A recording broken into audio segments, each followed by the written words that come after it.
Folks, Black Star Network is here.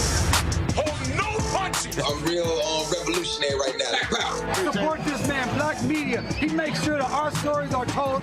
Thank you for being the voice of Black America, Roland. Stay black. I love y'all. All momentum we have now, we have to keep this going. The video looks phenomenal. See, there's a difference between Black Star Network and Black-owned media and something like CNN. You can't be Black-owned media and be scared. It's time to be smart. Bring your eyeballs home. You dig?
Today is Thursday, July 13th, 2023. Coming up on Roland Martin Unfiltered, streaming live on the Black Star Network.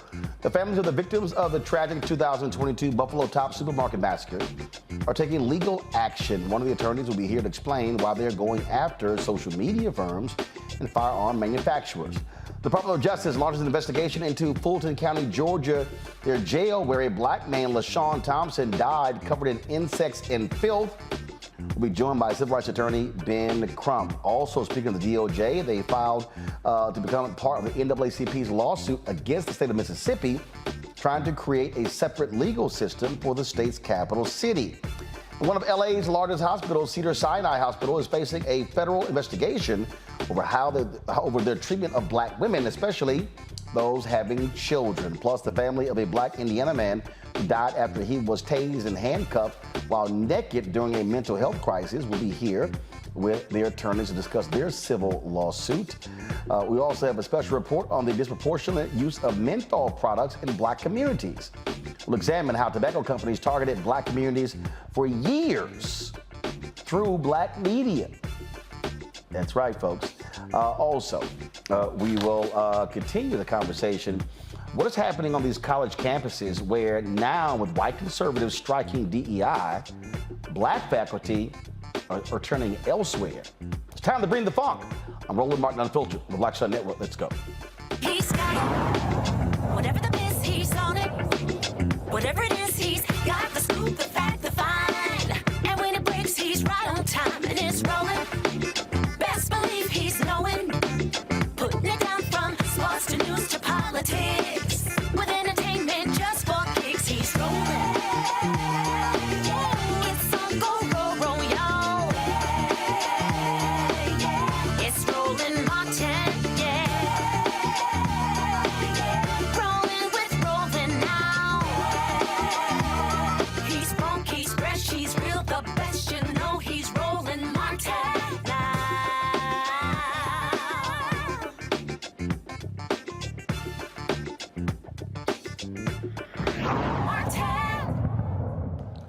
The families of those murdered in the 2022 Buffalo Top Supermarket hate crime are suing social media companies, firearm manufacturers, and body armor makers for helping the teenage killer load the gun that left 10 people dead and injured 3 others. The lawsuit filed in the state Supreme Court in Buffalo lists Meta, the parent company of Facebook, Amazon, Instagram, Reddit, Google, the parent company of YouTube, Vintage Firearms, the Endicott, New York gun dealer where the racist mass shooting legally purchased semi-automatic rifle used in the rampage. Also, RMA Armament, the online company that sold the shooter's body armor as defendants. The lawsuit was filed on behalf of family members of Hayward Patterson, Aaron Salter, Marcus Morrison Sr., Pearl Young, Geraldine Talley, Ruth Whitfield, and Roberta Drury, who were killed in the shooting. Survivor Zaire Goodman, his mother, Zanetta Everhart, Christopher Brayton, Brooklyn Howe, Keisha Douglas, Joanne Daniels, Robia Gary, and her unnamed child are also plaintiffs. Joining me now is Deandra Fu DeBrasse Zimmerman. She is one of the attorneys representing the families. Glad to have you here. So what basis by which you're suing the social media companies and the firearm manufacturers? What did they actually do? Well, that's a great question, Roland, and thanks for having me, and thanks for covering this issue on behalf of the families. I think before we get to what they did and how we got here, we have to understand how they operate. And so while we are all, in these applications and on these devices and we think they're fun, their design, these are products, are made to trap people. And if you look at some of the work that's been out there, whether it's Dopamine Labs or other documentaries that talk about the manner in which these applications were designed, they are designed to trap you emotionally and to trap you mentally. And so if you love bunnies, you're going to see posts about 1,000 bunnies. And that algorithm is going to trap you in bunny land. And you're going to be buying bunny goods. And you're going to be thinking about bunnies. And if you are a white supremacist, which we are having quite the proliferation in this country and have had that for a long time, but it's growing exponentially, then you will be trapped in that realm of algorithms that drive you towards hatred of Black people, hatred of brown people. This is how you join a militia. This is how you target Black folks. when you take the additional layer of targeting youth, who we know don't have fully developed brains, who we know are susceptible to influence of all kinds, you begin to understand how extraordinarily dangerous these applications are. And this is not by happenstance. The very design of these applications are meant to trap our youth, to make sure they stay on their applications. And why is that? Because they're selling ads, because that's how they make money. And so it's not enough to make money and to ignore just the risk that exists. But in this situation, the risk that was purposefully created. We saw the proliferation through the applications during the election. We saw the proliferation of Trump supporters and directed hatred towards our communities. And this is no different. And so they may not have pulled the trigger last year in May, but they helped Gendron load that gun, and we plan to hold them 100% responsible and accountable for what happened to the 10 families who've suffered a lost one, the other families who've been affected by a tremendous impact to their community. And so while it seems complicated, it's quite simple. Same thing with the body armor manufacturers. Why are you selling body armor that's meant to be used in combat? We know why you're selling it, because you're targeting young, angry communities of white men who plan to unleash on us and need to protect their bodies when they open fire. And one of the heroes in this story is former Lieutenant Salter, who was a security guard, at the tops that day. He risked his life to protect others. And because Gendron was using that armor, he was able to survive that shot and continue to kill other people on the premises. So it's a tight causation line, and it's time that Meta, TikTok, all of these online providers be held accountable for the poison that they're unleashing in the Buffalo community and in our country. Got three panelists here. Two of them are lawyers, and so they have questions. Candace Kelly out of New Jersey. Candace, your question for our guest. I'm wondering, because the Supreme Court did talk about this, and Clarence Thomas, he wrote the key opinion, and he said that really when you talk about algorithms and enticing people in order to kind of do terrorist attacks, which is what the case was about, that he said they're simply algorithms and that they really have nothing to do with anything except that they're piquing people's interest. So I'm wondering what your feelings are about that, and that the Supreme Court has spoken about that. That decision came in late May. Absolutely. And I think what we're talking about is the Communication Decency Act and the immunity of 230, which was developed long before people understood the impact. We believe that case has no bearing on this in the sense of what we are discussing is a defective product. So our claim is not about the content, which has been the issue with the Supreme Court and the issue with a number of other courts. This is, and I'm primarily a product defect lawyer, this is a defective product, a product designed to create addiction. A lot of the facts of that case, very important facts, as you said, that has to do with terrorism, really focus on the content, right? Bringing people in, recruiting people to participate in terrorist activity. Other cases involving human trafficking, focusing on the substance of the communication, that the online provider was simply hosting information posted by others. And the courts found that that was protected by 230, Section 230 of the Communication Decency Act. That's not what we're talking about here. We're saying this is a defective product by design, and that it is extraordinarily dangerous. The proof is in the pudding, but also even in the intent of the design. It was meant to keep people trapped. So similarly, I sit in leadership on the social media MDL national case where we are addressing some of these issues. We believe it is outside of the immunity protections of the Communication Decency Act. And we pray that this is the court that sees that and allows us to hold the folks who are responsible, because these are just not opinions or hosting people's opinions or the algorithms kind of in a vacuum. It is the application itself. The design is meant to do what is doing here and what led to the murder of 10 Americans in Buffalo in May of 2022. Civil rights attorney out of Los Angeles, Joe Richardson. Joe? Hey, how you doing? I love this theory, and I was going to ask you about, sometimes when you are bringing cases, on the consumer side or on the plaintiff side, product liability, you're trying to advance a theory that would be a step in a direction. I was going to ask what your previous steps were, and I think when you talked about it from a product liability standpoint, I got the vision, which is good. Well, let me ask you this. Is there any coordinated advocacy piece? I find sometimes, you really want to do for permanently, you're doing what you have to do now, but permanently what you want to do is hopefully plug up the hole. And there's a lot of battlegrounds and people that are already trying to get legislation passed to deal with so many of these issues. I'm wondering if there's any coordinated effort with people that may be already out there or something that you and your firm are trying to do to help plug up the holes from a legislation side for the future. Sure. So I think multiple answers. We have our own, and we are in this case with Ben Crump, who we all know and love very much, and all of his efforts. And then we have our own data privacy and technology practice here, led by Amy Keller, where we have been steadily, and David Straight, going after these companies for accountability and building the foundation. As you said, there is no Brown versus Board of Ed without Plessy, right? There are no big cases that change without building a number of cases. So aside from our firm, other firms have been pushing this. This was kind of like an opiates when at first people were like, what the hell? Everybody takes pain pills, but everybody should. And this is where we are. Everybody's on their device, but everybody shouldn't. And your children shouldn't be on the device for 10 hours. And a lot of these applications really should not exist. And so that's been happening legally. Really tremendous progressive plaintiff lawyers across the country saying we must do something because this isn't going anywhere. We saw this in the election, and this is not just our clients murdered, but clients across the country, folks radicalized online.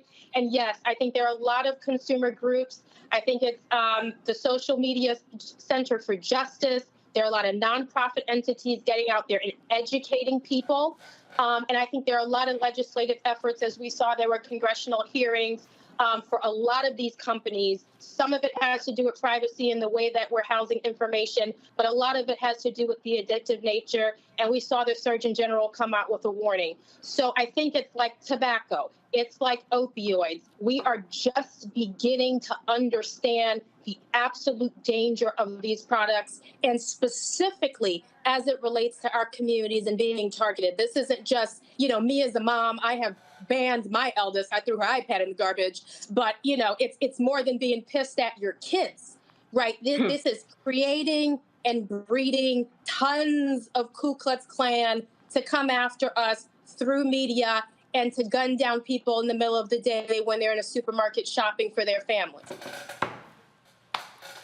Dr. Larry Walker, assistant professor, University of Central Florida. Your question. Yeah, thank you, Roland. It's fascinating to listen to your in terms of your approach in this lawsuit. And we know that there are a number of protections already in place when it comes to gun manufacturers. But you mentioned the company that makes the vests. And I'm wondering, in terms of your approach, how do you think that's effective, right? So they make the argument, we make these in general, because you mentioned the military and then obviously citizens purchasing them. The idea that certainly they say, well, we just make these in general because obviously war is a problem throughout the world and we have to protect law enforcement. So in terms of what you're describing, your theory, how do you think that you could reach a jury as it relates to that they make the point that, hey, we're trying to protect law enforcement, et cetera? And I think the question is, you're trying to protect law enforcement, but you sell it to a child. And you sell it to a child who has some predilection and some issues. And some are just negligence theories, and you could look at some of our claims online. And I don't think it's that simple. I think once we get into discovery and you look at who they're selling the armor to, this is not just to law enforcement. This is military. And so many of our community members stand on the line and protect our communities in the military. When you talk about the volume of sales, these are to young, white, angry, dangerous males who are being told that our communities are going to replace them. So I'm not God and I don't have a crystal ball, but I've been through a lot of discovery. And I have a great sense that when we look at the marketing, when we look at their presence online, when we look at who they're selling to. That is not just going to be law enforcement and military officials. And as you know, a lot of law enforcement military officials get their protection through their employment. Sometimes they have it personally, but I think the discovery is going to bear out the real story about that company's responsibility in this situation. All right, Deandra Zimmerman, DeBrossi Zimmerman, I certainly appreciate it. Thank you so very much. Keep us abreast of this suit. Thank you, Roland. All right, folks, going to go to a break. We come back. We'll talk with Attorney Ben Crump about another case he is involved in. You're watching Roland Martin Unfiltered right here on the Black Star Network.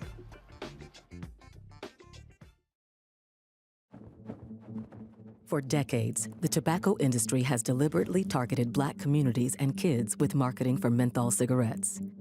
It's had a devastating impact on Black health. Tobacco use claims 45,000 Black lives every year. It's the #1 cause of preventable death. In the 1950s, less than 10% of Black smokers used menthol cigarettes. Today, it's 85%. Menthol cools and numbs the throat, making it easier for kids to start smoking. Menthol also increases addiction, making it harder for smokers to quit. Menthol cigarettes are a big reason why Black Americans have a harder time quitting smoking and die at higher rates from smoking-related diseases like cancer, heart disease, and stroke. It's time to stop Big Tobacco from profiting off Black lives. An FDA ban on menthol cigarettes will improve Black health, save lives, and protect future generations from addiction. Learn more at tobaccofreekids.org/ban menthol. Black Star Network is here. Oh, no punch! I'm real revolutionary right now. Thank you for being the voice of Black America. All momentum we have now, we have to keep this going. The video looks phenomenal. See, there's a difference between Black Star Network and Black-owned media and something like CNN. You can't be Black-owned media and be scared. It's time to be smart. Bring your eyeballs home. You dig? My name is Lena Charles, and I'm from Opelousas, Louisiana. Yes, that is Zydeco capital of the world. My name is Margaret Chappelle. I'm from Dallas, Texas, representing the Urban Trivia Game. It's me, Sherry Shepherd, and you know what you watch. Roland Martin on Unfiltered.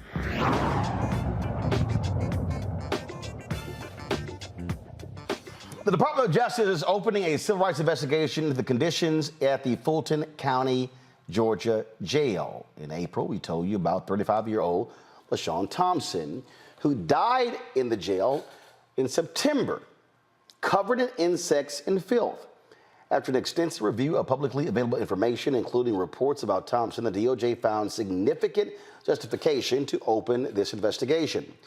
Joining me now is Attorney Ben Crump, who is representing the Thompson family. Ben, glad to have you back on Roland Martin Unfiltered. This DOJ investigation, Ben, how significant is this for your clients?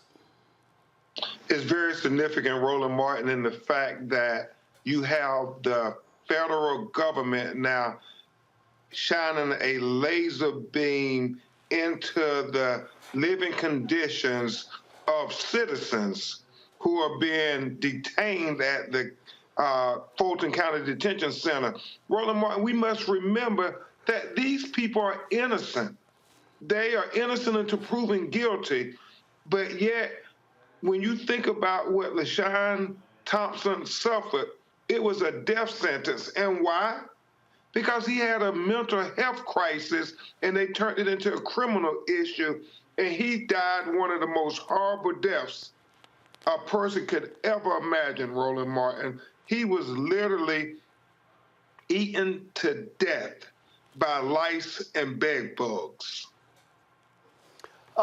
This is, and of course, after this happened, we then begin to hear other stories of individuals who were impacted. And when you see these conditions, how in the hell could jail officials ignore what they were looking at?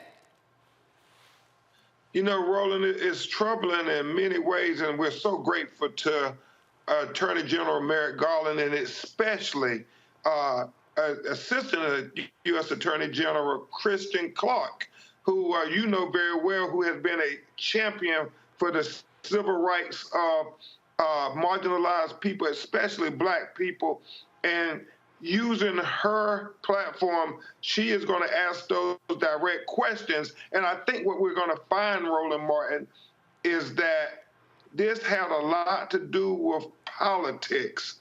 They were lobbying for a new Fulton County jail. That's been the sheriff. The county commissioners were saying we don't have the money for it. And so it was almost as if we're going to prove to you that it's cheaper to build a new jail than to have to pay these lawsuits that are going to result from the horrible conditions of the jail. I hope that's not the case, but that seems what is apparent to the community and many of the activists in Atlanta. So, have you heard from other families who've had folks in the Fulton County Jail? We have, Roland, and in fact, we've heard from other jail officials who have said that they are whistleblowers too, that they've made several complaints. You know, you had NAACP, Attorney Michael Harper and I, we talked about this case constantly as we fight for justice on behalf of LaShawn's family. And NAACP was the medical subcontractor that was supposed to provide medical services to the inmates. And what we found, Roland, was that NAACP was pointing the finger at the sheriff's department saying, we can't even get into the facility because it's so dangerous, it's so harmful to our employees. But then the sheriff's department was pointing the finger back at NAACP saying, hold on, you all are supposed to do routine assessments on a daily basis to make sure they're getting their medication and they're getting proper medical attention. But Roland Martin, we found in the medical records that LaShawn Thompson had not been seen for over 40 days. So that meant he did not get his schizophrenia medicine. And so one of the big things that Dr. Roger Mitchell, who was the head of forensics at Howard University, said the cause of death was a decompensated schizophrenia, because people say, well, how can you just lay there and let bed bugs eat you to death? Well, he was severely mentally ill and his brain was not functioning properly. So where you and I would move or wipe bugs off and everything, his brain was shutting down, telling him that he didn't even have the signals going to his body to say you should move. You're being eaten alive. And so when the bugs got in his mouth, got in his nose, got in his eyes, you know, it led to his cardiac arrest that led to his death. And it's tragic. And this is happening more than just in Atlanta jails. Absolutely. And DOJ has investigated other jails as well. Quickly, I want to go to my three panelists to get questions from them. Joe, you first. Mr. Crump, it's a great pleasure to be on with you for the first time. We've got a lot of mutual folks out here working in the fight.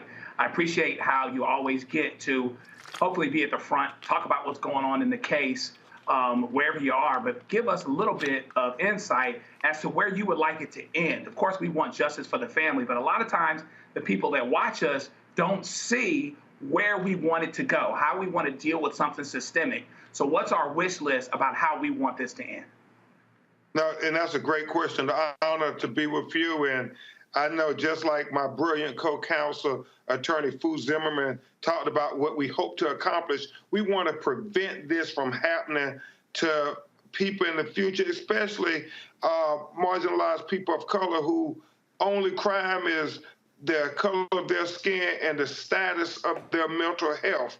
And we want the DOJ to do a thorough investigation and have some criminal negligence held against these jailers, because what I believe if people say my liberty is going to be at stake and not just paying a civil settlement that doesn't affect me at all, then I'm going to make sure that I blow that whistle and say, hey, we about to have another LaShawn Thompson in our jail. And so that's the hope, that we can prevent this from happening and that mental ill people can get proper treatment, because I just said we all know people who are suffering from mental illness, and they shouldn't be treated as criminals who are not worthy of constitutional rights. Candace. Ben, you mentioned that there was a daily assessment that was supposed to take place. So that's on that level. But on the county level, on the state level, were there other assessments and check-ins that were supposed to happen that did not happen? Yeah, not only was NAACP, the medical subcontractor, supposed to make sure he was being administered his medication and making sure that he was medically safe from fatality and other serious health problems. But the county jail has a non-delegable duty to make sure that the constitutional rights against unusual punishment, cruel and unusual punishment, is respected. Nobody can say, when you look at LaShawn Thompson, that he didn't suffer cruel and unusual punishment and he hadn't been found guilty of anything. I keep emphasizing that because we have a tendency to say, well, they were in jail, they're not really worthy of our respect. Well, if you got loved ones in Atlanta and they get arrested in Fulton County, that's the jail they're going to. So be careful before you go to not give people the benefit of the doubt and consideration. Larry. Yeah, Mr. Crump, thank you for your advocacy. This is a really sad story, but important in terms to hold the area jurisdiction responsible. And my question really deals with, you talked about Fulton County, but is this a larger problem in the state of Georgia? And have you heard similar stories about other, places where young men, young brothers and sisters are being held, where they've seen similar kind of concerns have been raised and not addressed? And Larry, it's not just an issue throughout the state of Georgia. It is an issue throughout the United States of America.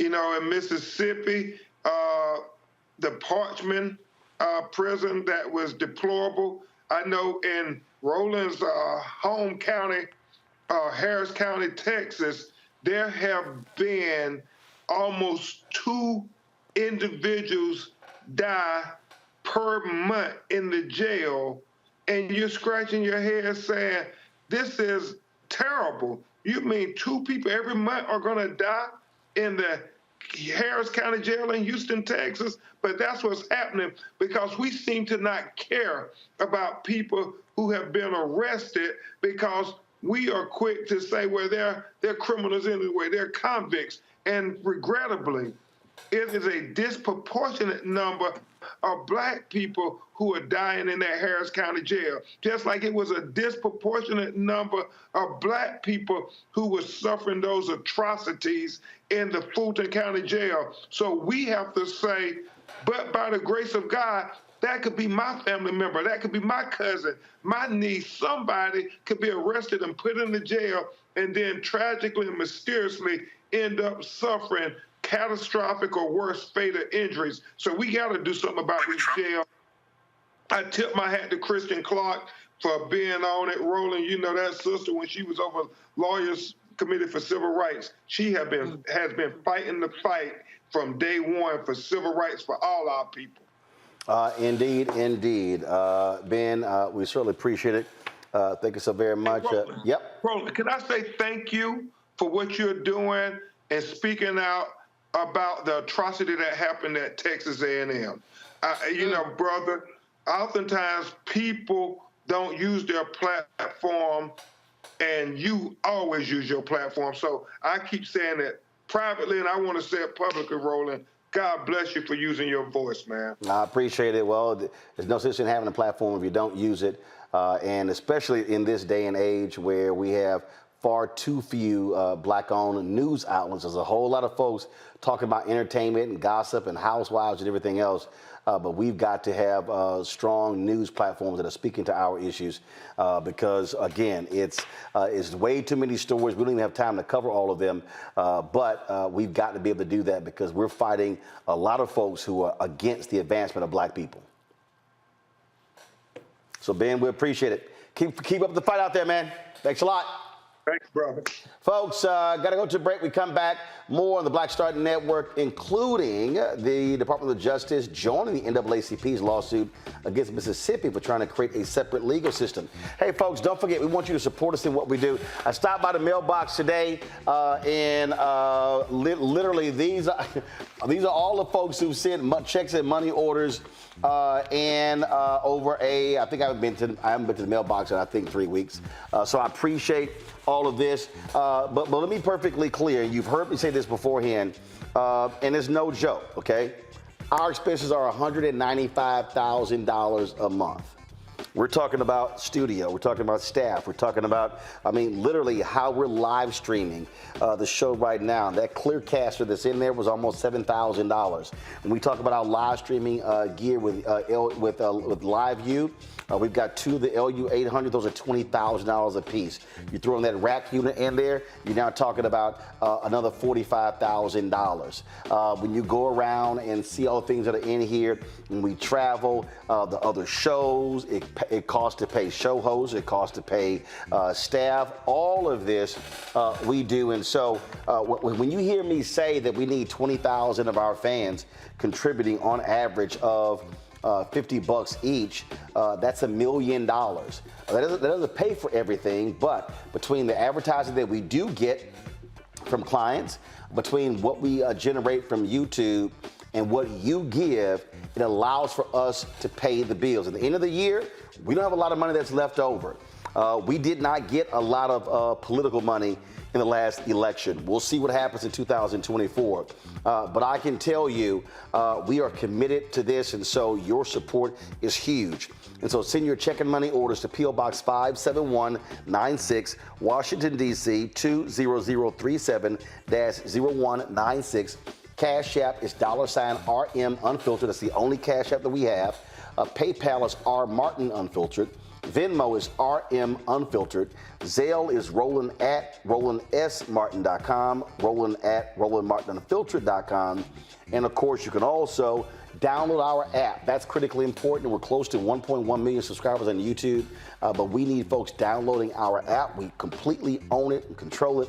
And so you can download it onto your Apple iPhone, your Android phone, your Apple TV, Android TV, Roku, Amazon Fire TV, Xbox One, Samsung Smart TV. And don't forget to get your copy of my book, White Fear, How the Browning of America is Making White Folks Lose Their Minds. The book is available at bookstores nationwide, Amazon. Download your copy on Audible. Proceeds of the book go right back into the show. We'll be right back. My early days on the road, I've learned, well, first of all, as a musician, I studied not only piano, but I was also drummer and percussion. I was all city percussion as well. So I was one of the best in the city on percussion. There you go. Also studied trumpet, cello, violin, and bass, and any other instrument I could get my hand on. And with that study, I'd learned again what was for me. I learned what it meant to do, what the instruments in the orchestra meant to each other in the relationships. Right. So that prepared me to be a leader. That prepared me to lead orchestras and to conduct orchestras. That prepared me to know, to be a leader of men, they have to respect you and know that you know the music. You have to be the teacher of the music. You have to know the music better than anybody. There you go. Right, so you can't walk in unprepared.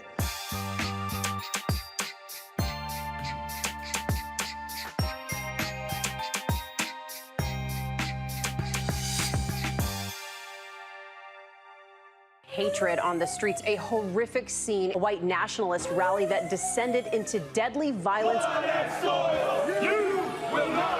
White people are losing their damn minds. As an angry pro-Trump mob storms the U.S. Capitol, we've seen shooting. We're about to see the rise of what I call white minority resistance.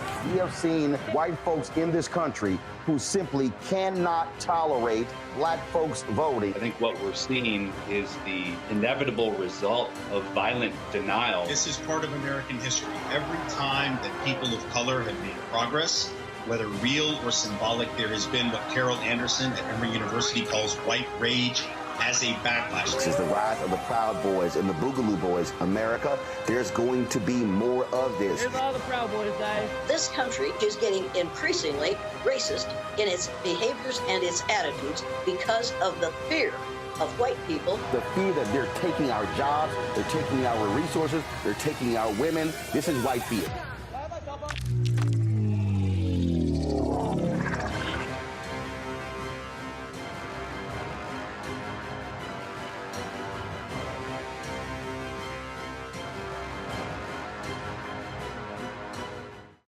Hey, it's John Murray, the executive producer of the new Sherry Shepherd Talk Show. You're watching Roland Martin Unfiltered.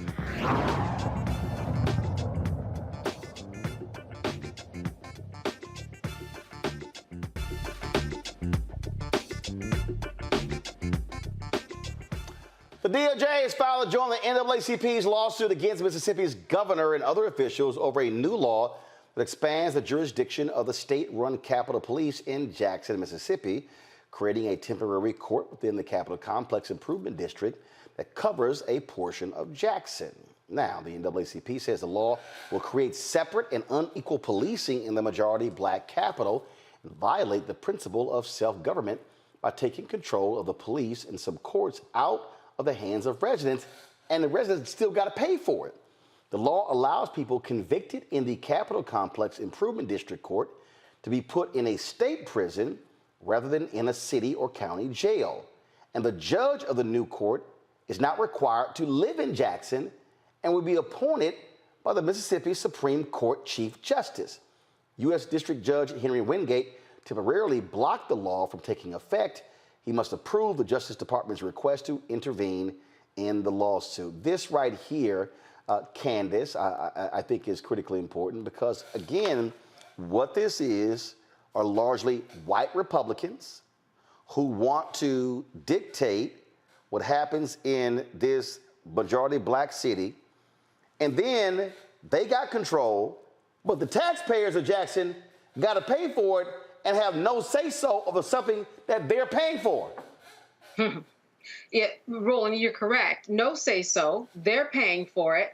And you have a situation where there hasn't been, a black state representative since Reconstruction. So we're dealing with white people who are in power, who need to take care of crime, who need to take care of the water issue, who need to take care of so many systemic issues that have been going on there for so long. So what this does is it creates two systems that are separate. That is really interesting because the way that it functions already, their systems are already separate in terms of how black people are treated in the courts, especially in Mississippi. So I see this as something that we've already seen, but something that is kind of specific now and clear that they want to happen before it's kind of buried. We have two systems if you go into the Mississippi court system. Now they are literally saying, we just want two systems, one that is going to benefit us more and one that is not going to benefit blacks. So it's not any different than what we've been seeing and what's been going on, but it's something that is strange because they're clearly saying, let's separate ourselves out.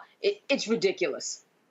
You know, Larry, when I look at what they've done here, it was crazy. And we had numerous legislators on the show, and I've asked them all the same question. Where's the data to back it up? They say nothing was provided. Nothing. So, Roland, it's interesting. We look at the percentage of blacks that live in the state of Mississippi, but in the show we talk about a lot of these issues, particularly like Mississippi itself. And this particular case, I mean, it makes no sense, but it seems like they're trying to push the clock back, as my colleague kind of referred to the Jim Crow era. You have all these black people, not only obviously in Jackson, but overall in the state. But those who are making these decisions don't look like members of Jackson. And you highlighted that, obviously Supreme Court state Supreme Court doesn't have to, individual doesn't make decisions, doesn't have to live in the area. And it is an unequal and unfair system. But once again, this is another example of what we see consistently, not only in the state of Mississippi. Once again, my colleague highlighted the issues relating to access to clean water, which is a basic human right. But in addition to that challenge, and not taking steps to address this issue, but also in terms of undermining members of the Jackson community to have a system in place, a fair system in place by those who are elected by members of the community, it doesn't make any sense. And like I said, it's inconsistent with the idea of fairness and justice in America. Joe? Yeah, ditto on all that. At the end of the day, it's nice, to think of it this way. Well, when I like what's going on, I'll kind of let it go. And when I don't like what's going on, I'll come in and take it over. So I believe in local control when I am in control of the locality. When I'm not in control of the locality, now I want to put the state which is very, very white in charge. Jackson, Mississippi is a black city. That means that the people that are elected there, the judges, the representatives, the DA, those would be the people making those decisions. And so this effectively, not inconsistent with what's going on in a lot of different places in the country. One of the ways to deal with when you have a state legislature, but you don't have the urban cities and you effectively want to take them over, is to just change a law that, you can get passed because you've got a Republican governor or you've got a supermajority in the legislature. And so we will just take it over. So we don't believe in local control anymore. So basically, Jackson, Mississippi, and anywhere else black USA can be the next Washington, D.C., where there's basically taxation without representation. All right, folks, hold tight 1 second when we come back. The federal government launched an investigation, a different department, into Cedars-Sinai Hospital in Los Angeles. This is why I keep trying to explain to y'all why voting matters. Who you put in office that controls power, then dictates how power is used. We'll tell you about that investigation next. Again, folks, support us in what we do. Let me do this here. Let me shout out before I put it up. Let me shout out Val Bradshear. Val, thanks a lot. Let me shout out to here. Give me a second. Malcolm Brown, La Iglesia de Jesus Batista Jesus. Appreciate your support for the show. William Turner. Let me also thank Samantha May Peggy. Let's see here. Robin Thames. Thanks a lot, Robin. Let's see here. Let me go. Tamika Thomas. Roderick. Varda. Larnell Farmer. Let's see here. Donald White. Thanks a bunch for your support as well. Give me a second. I'm going to... let's see who else here. Okay. Kathy Collins, Willie Howard Rogers, Nate Roy, Bernard Chutjen, Anita Parham, Manu Platt, Tanya Denise Welch, Florence Delaney, Kimberly Crutchfield, Vivian Mentor, Trevor Brockman, Terrell Foster, Angela Terry. I want to thank all of y'all for giving to the show. Please join our Bring the Funk fan club. Send check and money order to P.O. Box 57196, Washington, D.C. 20037-0196. Cash App, $RM Unfiltered. PayPal, R Martin Unfiltered. Venmo is RM Unfiltered. Zelle, Roland at RolandSMartin.com. Roland at RolandMartinUnfiltered.com. And be sure to get a copy of my book, White Fear, How the Brownie of America is Making White Folks Lose Their Minds. If you're on YouTube, y'all hit the like button. We should easily be over 1,000 likes by now. Okay? So when I come back, it's 621 right now. When I come back from this break, we should have the additional 389 folks, 379 folks who are joining us. And so, hit the like button, y'all. I'll be right back on Roland Martin Filter.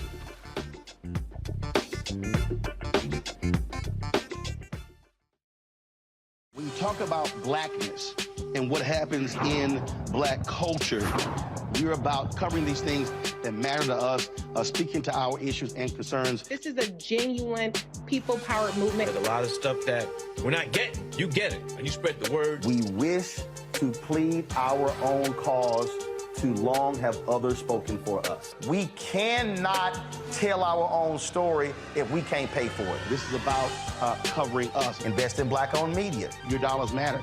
We don't have to keep asking them to cover our stuff. So please support us in what we do, folks. We want to hit 2,000 people, $50 this month, raise $100,000. We're behind 100,000, so we want to hit that. Y'all money makes this possible. Check some money orders. Go to P.O. Box 57196, Washington, D.C. 20037-0196. The Cash App is $RM Unfiltered. PayPal is R Martin Unfiltered. Venmo is RM Unfiltered. Zelle is Roland at RolandSMartin.com. Coming up next on The Frequency, right here on the Black Star Network, Shanita Hubbard. We're talking about the ride or die chick. We're breaking it down. The stereotype of the strong Black woman. Some of us are operating with it as if it's a badge of honor. Like, you even hear Black women like aspiring to be this ride or die chick, aspiring to be this strong Black woman trope at their own expense. Next on The Frequency, right here on the Black Star Network. Me, Sherry Shepard. With Sammy Roman. I'm Dr. Robin B., pharmacist and fitness coach, and you're watching Roland Martin Unfiltered.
The Department of Health and Human Services launches a federal investigation into Cedars-Sinai Medical Center's treatment of Black women who give birth. The LA Times reports the investigation is linked to allegations of racism and discrimination the hospital faced following the death of Judge Linda Hatchett's daughter-in-law, Kira Dixon Johnson, 7 years ago. She died from internal bleeding following a C-section at Cedars-Sinai. The federal investigation comes after Kira's husband, Charles Johnson IV, filed a civil rights lawsuit in May of 2022 against the hospital. The lawsuit alleges Johnson's civil rights were violated and she was denied health care because of race, which resulted in her untimely and wrongful death. Also, you may have seen this story where a Yale professor wants doctors to wear a body camera after she witnessed doctors literally laughing at a Black victim who had been shot. When you start looking at these stories, Joe, you're there in LA. I mean, we're talking about how Black people are being degraded and mistreated by hospitals, and they should be treating people equally, but we're seeing what's going on and they're not. You have some hope, Roland, that as it pertains to certain institutions, ones that are supposed to help people that see all kinds of people, schools, hospitals, et cetera. You're hoping that you have people that have the empathy and the heart to actually, deal with the situations with the proper sensitivity, but also do everything that they can for you on your behalf. If they devalue people in that regard And the facts will show, the statistics will show, the data will show that care for Black folks and white folks with the same medical problems will vary. If there is less care as it pertains to less sensitivity, then there's going to be less quality of care. And that's in LA. In LA, they got Black folks there all the time. They got Black folks in Hollywood at Cedars-Sinai going there all the time. But at the end of the day, the problem becomes when you don't value certain lives, that is going to show up in the work that you do. And that's why this is so dangerous. And that really is the case here, Candace, and it happens repeatedly. And this is why we're always trying to explain to people that forget all this other BS you hear. The reality is Black folks still have to catch hell. We still have to do more just to live like everybody else. And the Department of Health and Human Services, this is nothing new. They have had these reports that have talked about these preventable deaths that happen by the tens of thousands every year because of racism. And we're talking about racism and also other socioeconomic factors. And then you have, gender factors and age factors, and all of that is that creates all of these intersectionalities when someone goes into the hospital. And what happened in this situation was that there was too much blood in her system that could have been prevented, and her husband had to fight. And I'm sure that we have all found ourselves in that situation. And I think the key takeaway from this is, like everything else that we have to do in this country, you have to come in there and not only show people that you are a good advocate for yourself, but I know when I go to the hospital and are dealing with loved ones, you have to bring in outside people and let them know that it's not just me who might be in mourning, but someone who was on their P's and Q's, who has the wherewithal to question, to ask you what you're doing, to ask if there's a Black doctor, to ask for a second opinion. You have to be really, really bold. And that happens often in the times in the middle of grief and mourning and when you're really, really out of your element. But it is a practice that we have to begin or continue, that when you go to the hospital, you have to advocate. You have to advocate hard, and you have to advocate loudly. It doesn't matter how it might seem on the other end. It's going to be worth it if it ultimately prevents the death. And that's the thing, Larry. You have to be your greatest advocate. You simply can't assume. And we tell the story all the time. When Serena Williams was having a child, I mean, she had to basically knock the hell out of these damn doctors and say, hey, I'm having issues. So let's talk about some facts. According to CDC, Black women are three times more likely to die from pregnancy-related deaths than white women. In addition to that, there are a number of studies that highlight that physicians believe that Black people have a higher tolerance to pain. So among all the other issues we have to deal with in terms of being Black in America, as my colleague mentioned earlier, hospitals are institutions you want to have faith in, because when you go there, there's something wrong and you need support. But this issue related to the Black women and pregnancy-related deaths this is something unsolvable, Roland. All this is rooted in structural racism. And I think the key point is when you talk about these topics on your show, particularly this topic, Black women are more likely to have these pregnancy-related deaths compared to white women, regardless of their socioeconomic status. So, well-educated Black women with health insurance compared to a white woman who doesn't have a job and doesn't have any health insurance, that Black woman has a higher rate of mortality rate when it comes to pregnancy. So these are issues, once again, that are solvable. We need to have more Black physicians. And once again, we have to make sure we have the physicians have the training to recognize their own bias to ensure we protect the lives of Black women. Indeed.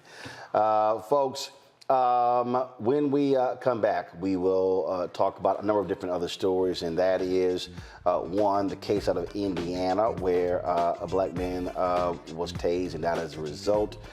We also have efforts to expand, if you will, more lawyers into the profession. We'll talk about what's happening there. The Southern Poverty Law Center, they are involved in the effort as well, fighting misconduct.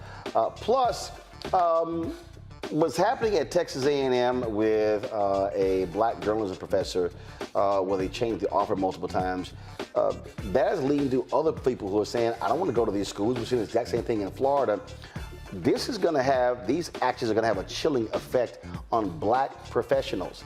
black faculty. We will talk about that on the show as well. You're watching Roland Martin Unfiltered on the Black Star Network. Back in a moment.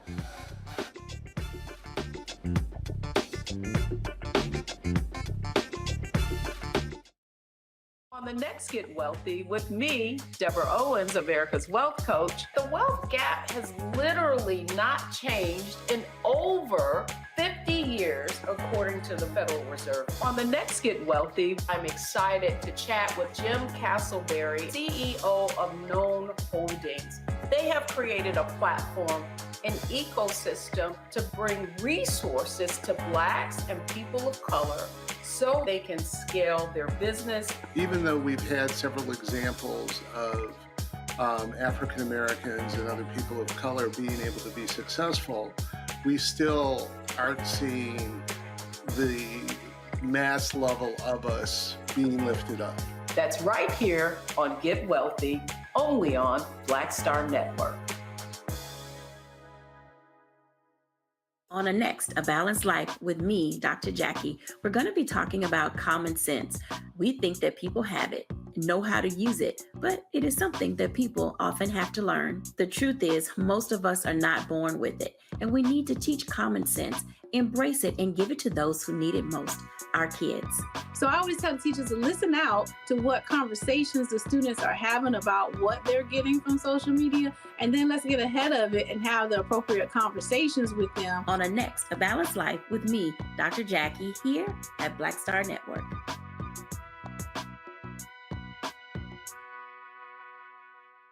Next on the Black Table with me, Greg Carr.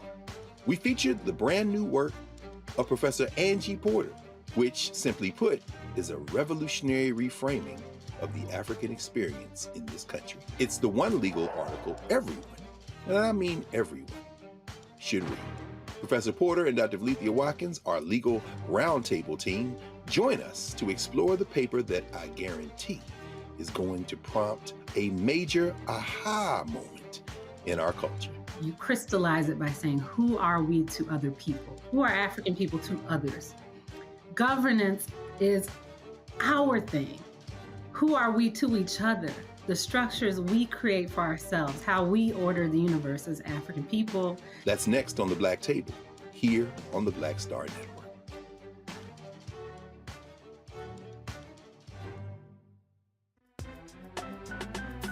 I'm Faraji Muhammad, live from LA.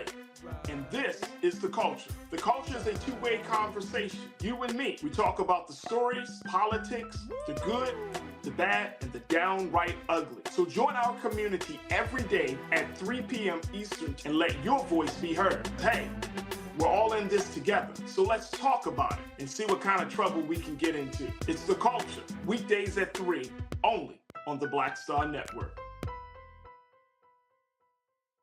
Black Star Network is here. Oh, no punches! I'm real revolutionary right now. Thank you for being the voice of Black America. All momentum we have now, we have to keep this going. The video looks phenomenal. See, there's a difference between Black Star Network and Black-owned media and something like CNN. You can't be Black-owned media and be scared. It's time to be smart. Bring your eyeballs home. You dig? Hatred on the streets, a horrific scene, a white nationalist rally that descended into deadly violence. White people are losing their damn minds. As an angry pro-Trump mob storms the U.S. Capitol, we've seen shootings. We're about to see the rise of what I call white minority resistance.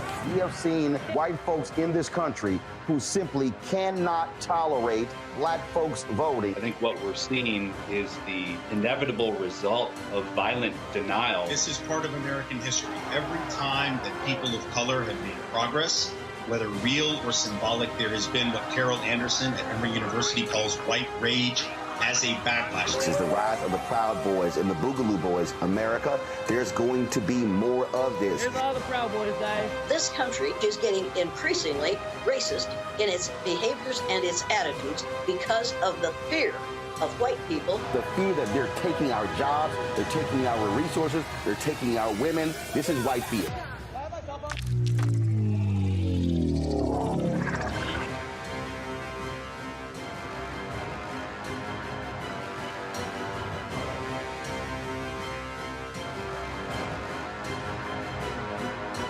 am Tommy Davidson. I play Oscar on Proud Family, Louder and Prouder. Right now, I'm rolling with Roland Martin, unfiltered, uncut, unplugged, and undamn believable. You hear me? On April 25th, 2022, Herman Whitfield III was experiencing a mental health crisis at his parents' home. His mother Gladys called for an ambulance, but instead of medical assistance, 6 Indianapolis Metropolitan Police Department officers showed up. The officers did not help Herman at all. They eventually tased him, double handcuffed him in the prone position, ignored his pleas that he could not breathe, kept him face down for about 5 minutes until his body went motionless on his parents' living room floor. The autopsy determined Whitfield died from heart failure while under law enforcement restraint and ruled the death a homicide. 2 of those officers, Adam Ahmad and Steven Sanchez, have both been indicted for Herman's death. The 2 face involuntary manslaughter, reckless homicide, and felony and misdemeanor battery charges. The trial is scheduled for July of next year. Whitfield's family has filed a civil lawsuit against the city of Indianapolis and 6 officers. Joining me from Indianapolis are Herman's parents, Gladys and Herman Whitfield Jr., their attorneys, Israel Nunez Cruz and Richard Wapples. Here with me in studio is Dee Lott, the lead coordinator for the Justice for Herman Whitfield III campaign. Glad to have you on the show, Gladys and Herman. Again, sorry for the loss of your son. This is something that we've covered on numerous occasions on this show, where so many parents are scared to death of literally calling authorities because what ended up happening to your son has happened before. What I'm trying to understand is you call for an ambulance. Why did cops come? We don't know why. Yeah, we don't know why. We didn't ask for them, but I thought since they were here, they had the civility and the humanities to help us, and it just turned out to be bad. I don't know why they came. Israel and Richard, are there 911 calls? Has the city explained why an ambulance wasn't dispatched and instead 6 cops showed up? This is Richard, and there was an ambulance that came that was outside that the police did not allow to come in until they had the situation, as they said, under control.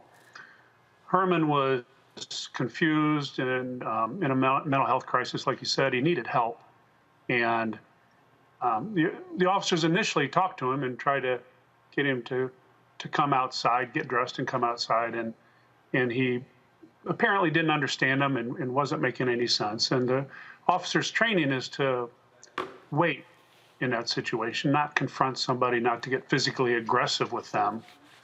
And instead of following their training, they did exactly the opposite. They forced the situation, they got up on him, and then they, when he ran from them, then they used a taser to get him down and got on top of him. And their training says it's very dangerous, especially for a large individual, to be down on his stomach in a prone position, especially with his hands cuffed behind his back and with weight on him. And that's exactly the position he was in. And Herman, and there's video from the officer's body cams on this, says he couldn't breathe at least 3 or more times. And the officers didn't follow their training to get him up in a position where he could breathe. And instead, he just went limp, and they just left him there. A tragic situation. And the city's policies actually aren't all that bad with respect to how they are to respond to this sort of situation. But they didn't follow them, the officers on the scene. And then the city of Indianapolis hasn't been honest with respect to how they dealt with the situation. They've attempted to cover it up. They produced a videotape that was left out the part that Herman was saying he couldn't breathe, made it appear that he was the aggressor when he wasn't. Herman never verbally threatened the officers, never physically threatened the officers. He just tried to get away from them. And they were the ones that were the aggressors. They were the ones that used the only physical force that was used that day. Israel, was there a supervisor on the scene? We've had other stories before where you typically would have a senior officer who is commanding the scene. Anything along those lines? I think there was a sergeant on the scene. Israel, do you recollect the? No, I believe, Rich, you're right. I think that there was a sergeant on scene, and there were multiple officers on scene initially, and then more came before the ambulance made its way into the house. So there was a supervisor that was supervising what was going on with the officers inside the home. You say, Richard, that a videotape was made by the city that was deceptive, and I'm curious for Gladys and Herman. Did you, first of all, did you shoot any video yourself? Were there any body cam footage that shows beginning to end what took place? Gladys and Herman first. Oh, no, we did not film anything. We didn't have any devices in our hand filming anything.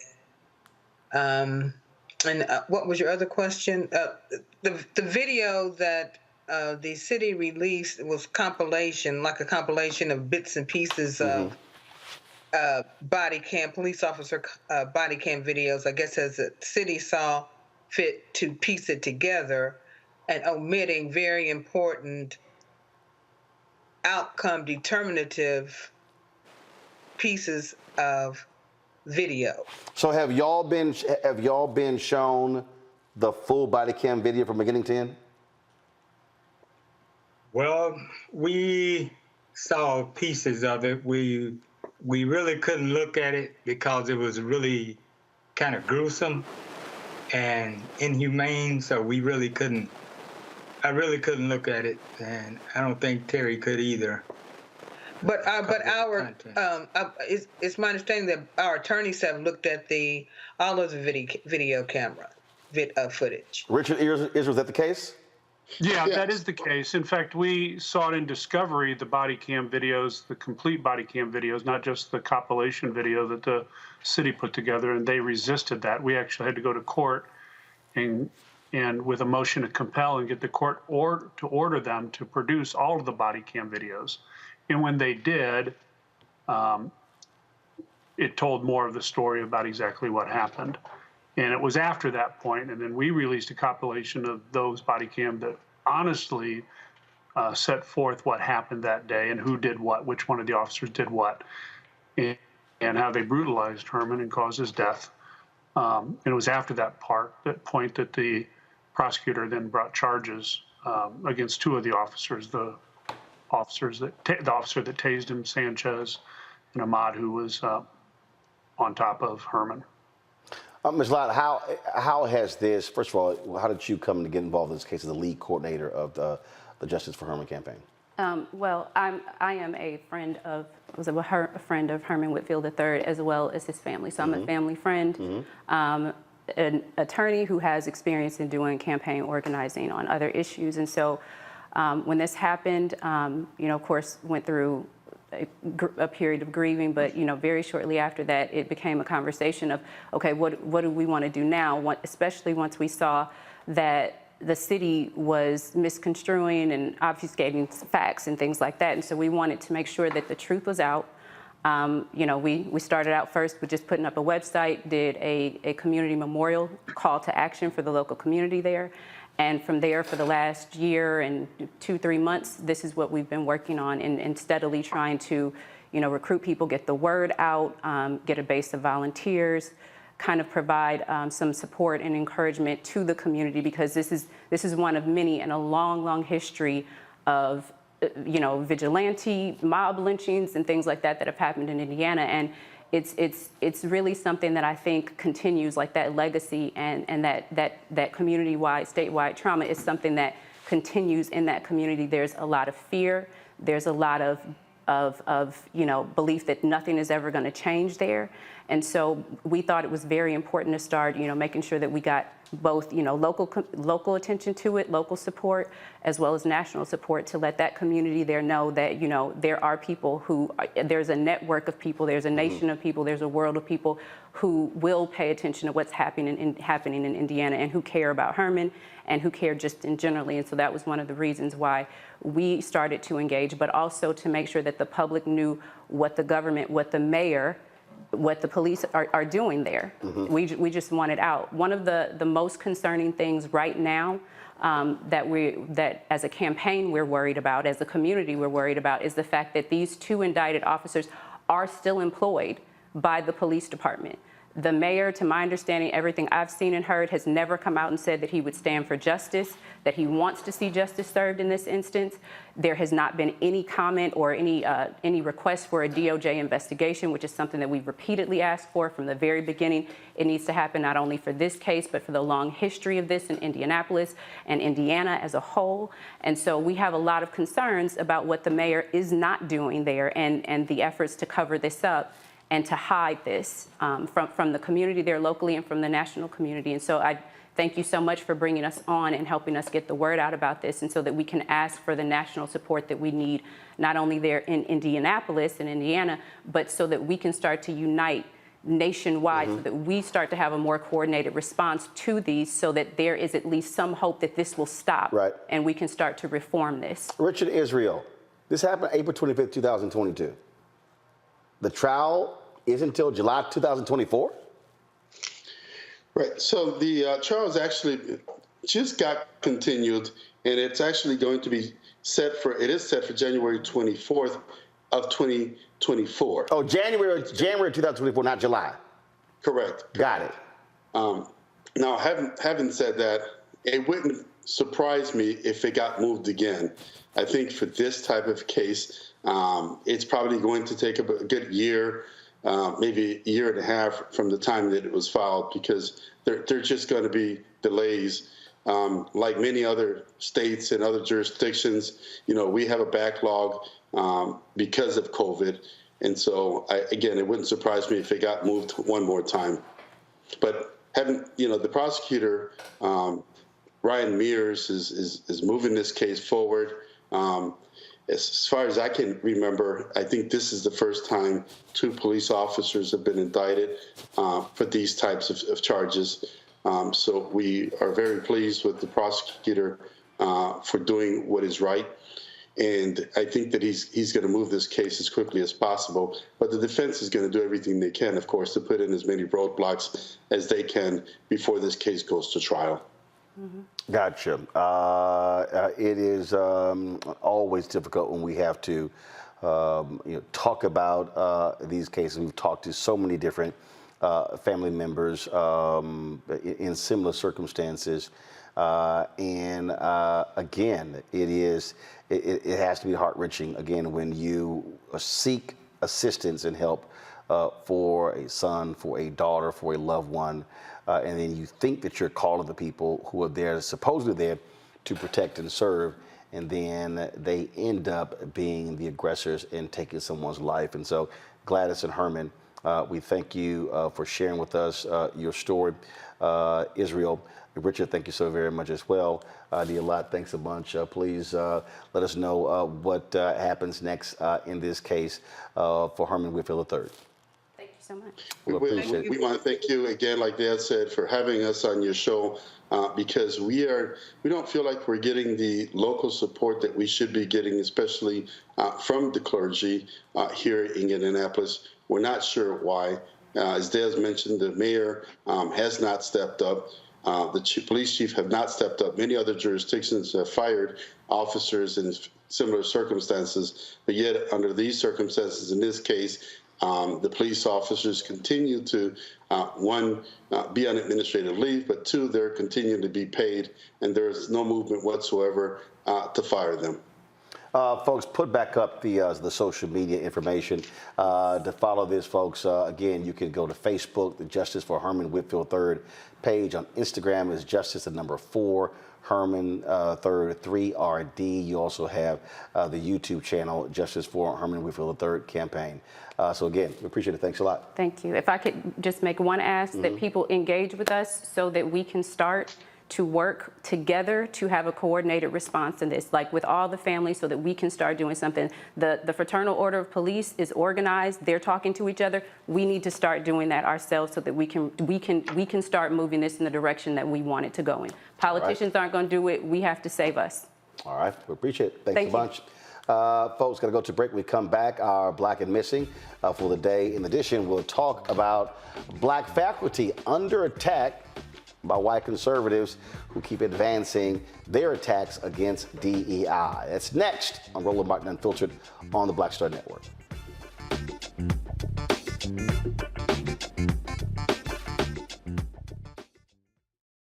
When you talk about blackness and what happens in black culture, we're about covering these things that matter to us, speaking to our issues and concerns. This is a genuine people-powered movement. There's a lot of stuff that we're not getting. You get it, and you spread the word. We wish to plead our own cause.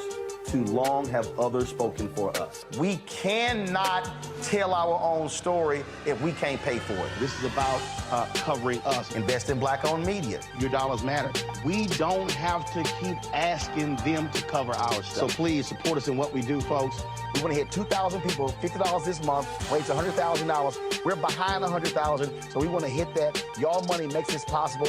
Checks and money orders go to P.O. Box 57196, Washington, D.C. 20037-0196. The Cash App is $RM Unfiltered. PayPal is R Martin Unfiltered. Venmo is RM Unfiltered. Zelle is RolandSMartin.com. Coming up next on The Frequency, right here on the Black Star Network, Shanita Hubbard.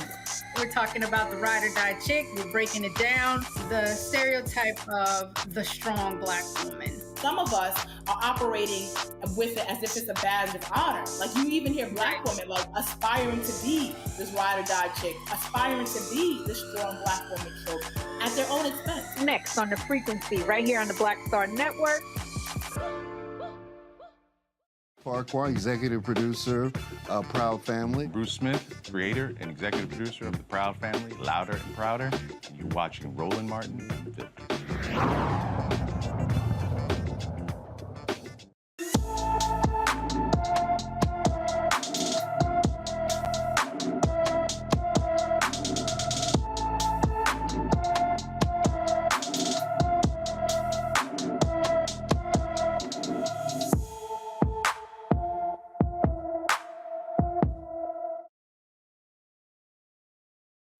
Shepard. Brazion Shepard has been missing from Laveen, Arizona since May 23rd. The 17-year-old is 5 feet 10 inches tall, weighs 180 pounds, with black hair and brown eyes. Anyone with information about Brazion Shepard should call the Phoenix, Arizona Police Department at 602-262-6151, 602-262-6151. Folks, the first Minneapolis, Minnesota police officer to plead guilty to vehicular manslaughter finds out how much time he will spend behind bars. Brian Cummings will spend approximately 9 months in jail after pleading guilty to criminal vehicular homicide for a deadly crash during a police pursuit that killed Lanil Frazier. This took place on July 6, 2021, when Cummings was pursuing a stolen vehicle for about 20 blocks, reaching speeds up to 90 miles an hour. Cummings ran a red light at 78 miles per hour, slamming into Frazier's Jeep. Cummings faced charges of second-degree manslaughter and criminal vehicular homicide, which usually carries a 4-year prison term. Despite the severity of the incident, the judge sentenced Cummings to 270 days in the county jail because he pleaded guilty and showed remorse for his actions. Candace, 270 days in jail just because he showed remorse? He literally violated department policy with this high-speed chase and killed somebody. Indeed, Roland. And, you know, one of the things that's interesting about this case is that it's a repeat of the cases that we have seen over the past years. And this is why we need oversight of systems like this. This is someone who actually killed someone, as you said. People who kill people, if you're a Black man and you're going through this process, you are going to get more time. And so I'm not surprised by the outcome of this case, but I am surprised at the lack of oversight of this type of case and the attention that is not getting unless it is people like you. It's just crazy to me, Larry, when we see these stories and how this system absolutely protects cops. Well, and this is a story you could just rewind and play. We talk about this all the time on your show, and it's tragic because what it also does is undermines the faith that the community has in the judicial system. And we already know that Black folks are more likely to receive higher sentences for similar cases. And also, we obviously today talked about the treatment if particularly Black folks are in prison. But this particular case is clear, like you talked about, not doing something that cost someone their life and inconsistent with policies and procedures, and only getting 9 months. It really is a slap in the face and the family and the local community. And we have to do a better job, particularly the judicial system has to do a better job of holding law enforcement responsible for committing crimes, just like they treat everyday citizens. Joe? You know, law enforcement gets a lot of deference, and this is something that reminds you that it doesn't matter whether you're dealing with a liberal city. It doesn't matter whether versus a conservative city. Oh, liberal city, better cops. Not necessarily. Or less deference, more understanding when someone has a life loss. So basically what they're saying is that life is just worth 270 days. Now, I don't know how long he was in jail, but he either was in jail for some period of time and he's got time served or close to it, which I don't think happened, or he was able to get out right away to begin with, right? And I will give you 10 to 1, he'll be lucky to do 100 days of this. He'll do half of it, right about half of it at the very, very most. And so, we have to continue to sound the horn here, the whole idea that when someone does something, when they break their own policy, as a plaintiff's attorney, I look for a defendant, employer, the police department that breaks their own policy. This is what you said you were supposed to do, and you don't do it, and he effectively gets a slap on the wrist. Yeah, just absolutely crazy. 2 Georgia election workers demand severe sanctions and an outright victory in their defamation case against Rudy Giuliani after he failed to produce communications related to Donald Trump's 2020 election fraud claims. Mother and daughter Atlanta poll workers Ruby Freeman and Shay Moss are asking U.S. District Court Judge Beryl Howell to grant a default judgment in favor of their case because Giuliani failed to turn over the requested exchanges between himself and Trump advisor Boris Epstein. Freeman and Moss have been subjected to relentless attacks since 2020 when Giuliani and Trump cited them sometimes by name to fuel their since debunked election fraud claims. The poll workers seek an unspecified amount in damages, claiming Giuliani's actions caused severe emotional distress and put them in danger. I hope these thugs, Larry, get everything that they deserve. Make sure he loses it all. This speaks to, I think, the country's history in terms of how Black folks, particularly the work Black women do to protect democracy, and this is the outcome.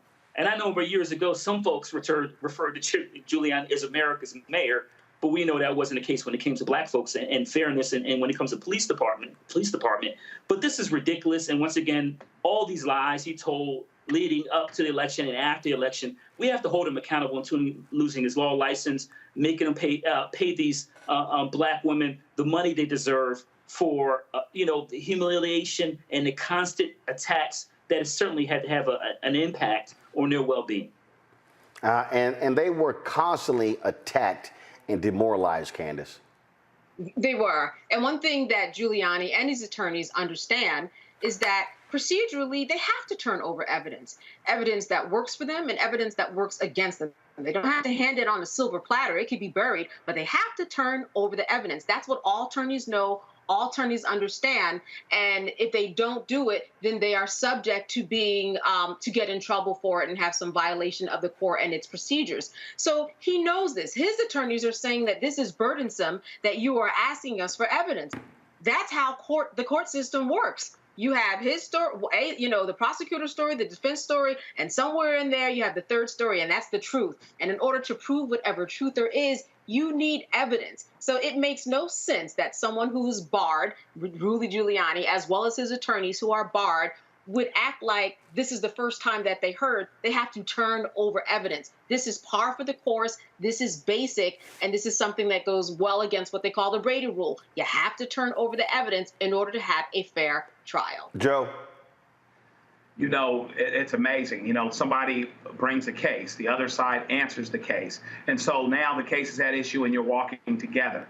It takes a whole lot to have enough of a sanction where, potentially speaking, you could be defaulted because you were so egregious in your failure to do what you were supposed to do that the court is looking at giving you the ultimate penalty. I know that that's what these parties are asking for. I don't know quite where they are with it, but they're basically getting ready to be in a place where they are dancing by themselves without Giuliani there, because you have to do a lot, actually, to get these ultimate sanctions, but he's staring at them. He has to provide this evidence. Like was said, he can vary it, but he has to provide it. But, if you don't want to provide good news, that's where you are. You know what I mean? And so it's going to be interesting to see what happens. And I hope he's penalized as much as he can be, because he's an officer of the court, by the way, and his attorneys are officers of the court. And they're not supposed to be able to skip the law just because they want us to remember how things were the day after 9/11 and he was popular. Absolutely. All right, folks, got to go to a break. We come back. We're going to talk about the dangers of menthol cigarettes and how they target black communities. And also, did a white Republican just mention colored people on the floor of the House? I'm going to play this video when we come back. And why is a white woman going off on Muslims? But wait until I show you how the white train conductor got in her ass. That's next on Roland Martin Unfiltered on the Black Star Network. On the next Get Wealthy with me, Deborah Owens, America's Wealth Coach, the wealth gap has literally not changed in over 50 years, according to the Federal Reserve. On the next Get Wealthy, I'm excited to chat with Jim Castleberry, CEO of Known Holdings. They have created a platform, an ecosystem to bring resources to Blacks and people of color so they can scale their business. Even though we've had several examples of African Americans and other people of color being able to be successful, we still aren't seeing the mass level of us being lifted up. That's right here on Get Wealthy, only on Black Star Network. On a next, A Balanced Life with me, Dr. Jackie, we're going to be talking about common sense. We think that people have it, know how to use it, but it is something that people often have to learn. The truth is, most of us are not born with it, and we need to teach common sense, embrace it, and give it to those who need it most, our kids. So I always tell teachers to listen out to what conversations the students are having about what they're getting from social media, and then let's get ahead of it and have the appropriate conversations with them. On a next, A Balanced Life with me, Dr. Jackie, here at Black Star Network.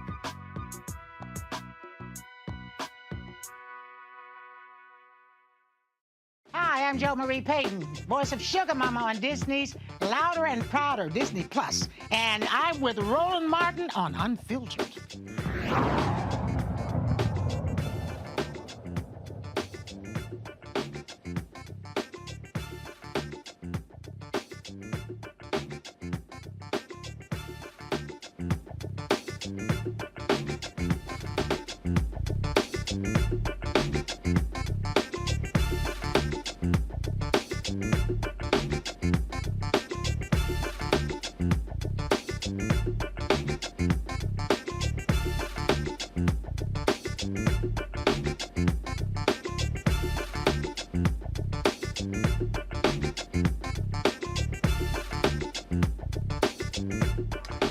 So I just got this text message from Congresswoman Joyce Beatty, and something happened today on the House floor that's nuts. Republican Congressman Eli Crane was speaking, and they voted today on this House defense bill, where the Republicans want to strip abortion funding and some other stuff, for the bill. They're in a culture wars crap.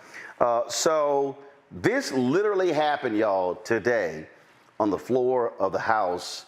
And this is what you had: a white Republican, a black female Democrat. Watch this exchange. Arizona. Well, Mr. Chairman, though, that was unbelievably inspiring. My amendment has nothing to do with whether or not colored people or black people or anybody can serve, okay? It has nothing to do with color of your skin, any of that stuff. What we want to preserve and maintain is the fact that our military does not become a social experiment. We want the best of the best.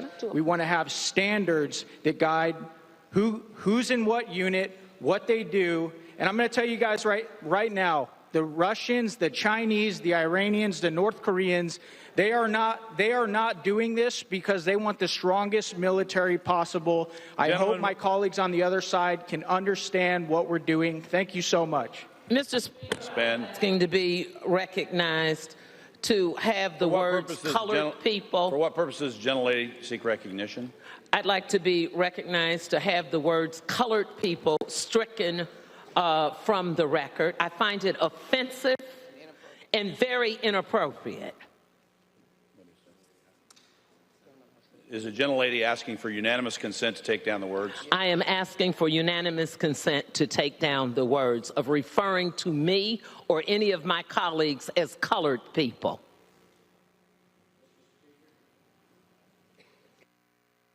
For what purposes, the gentleman from Arizona? Can I amend my comments to people of color? The gentleman wishes to amend his comments. Is the gentleman asking consent? Mr. Speaker, to have the word stricken. I didn't ask for an amendment. Is there unanimous consent to have the word stricken? Without objection, so ordered. So just so some of y'all see some of y'all comments, watch one of his fellow Republicans sitting behind him. Watch his reaction when white Republican Eli Crane says colored people. Watch this. Arizona. Well, Mr. Chairman, though, that was unbelievably inspiring. My amendment has nothing to do with whether or not colored people or black people or anybody can serve, okay? It has nothing to do with black people or anybody can serve, okay? Do with whether or not colored people or black people or anybody can serve, okay? It has nothing to do with whether or not colored people or black people or anybody. The look, he was like, did his ass just say color people? This is who they are, Joe. I have this habit that I'll admit. Anytime I'm getting ready to take off my shirt, because I've got my glasses on, I naturally take them off, okay? So what happens is, even if seconds before I took off my glasses, seconds before I took off my shirt, for some other reason, right? The glasses aren't on, but I still go like this, even though I did it seconds before. When you've done something and you've always done it and it's so natural, even in an audience where you know you'll be penalized for it, where you know you can't do it and you're not supposed to do it, and you're talking about people of color, so you know to train yourself, you don't do it. The Bible says, out of the abundance of the heart, the mouth speaks. And so therefore, he talked about it like he used to talking about it, like he done it before, and like he'll do it again. And that's what you have in the United States of America. We're still here. He is a Republican from Arizona, Larry. Roland, I spent, my former boss, Congressman Owens, I spent many, many hours on the House floor discussing bills and amendments. I got to tell you, I never heard that before. That's a new one. And we can't be surprised, because this is pretty much, at least one thing with Republicans, they're consistent. So I was surprised even when they have it stricken, the way they do things now. I'm surprised he wasn't like, no, I said it, and said it with his chest. But I'm quite sure maybe he thought he was going up on Fox News, but he'll probably end up on platforms like we're discussing them this evening. But once again, it's pretty consistent with what we've seen over the last couple of years from the Republican Party, so I'm not shocked. Candace. He told on himself. That's what he does at home. And trust me, he says more. And I think what's also interesting was that the amendment that he was even fighting for to prevent race or nationality in recruiting for any type of strategies and service doesn't make any sense. I mean, you're not going to consider somebody's nationality when you're dealing with somebody who might speak Arabic. You don't want to consider that when you're going into war with maybe a country that speaks Arabic, or to try to figure out the cultural differences that might be in play when you're going into war against other countries. Nothing that he said made sense in terms of the colored comment or the amendment to begin with in terms of what we was fighting for. And none of us are surprised. Indeed, this is America. Speaking of America, it's always important to have white allies who say and do what's right. So we came across this video. So there were folks riding on the train, white woman, a couple of Muslims, and the white woman decides to just show her racist ass. I mean, train riding Karen just showed exactly who she is. But wait until the white conductor got in that ass. Watch. Smells like feces eaters, doesn't it? Say hi to TikTok. Why somebody's got a problem. Say hi to TikTok. Racist #1. Yup. Say it louder for her. You're ignorant. I don't sexualize children. That's ignorant. And we do. And we do. I didn't say you did. Must have a guilty conscience.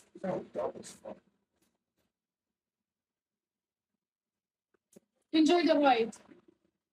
Like, you sat next to us. Talk to them like that. I didn't like anything. Were they talking? What were they? Was she saying stuff to you? She was so racist. Yeah. Yeah. Ignorant You're gonna remarks. Get off the train. I said I Get off of the train. I said I don't sexualize children. I'm not getting off the train because You need to get off of the train. I You don't can't talk to the passengers like that. I'm not talking to anybody. I'm looking out the window. Every person in this car said that you were talking to them like that way. No, I don't know every person in this car, so I don't know what the problem was. You need to get off of the train.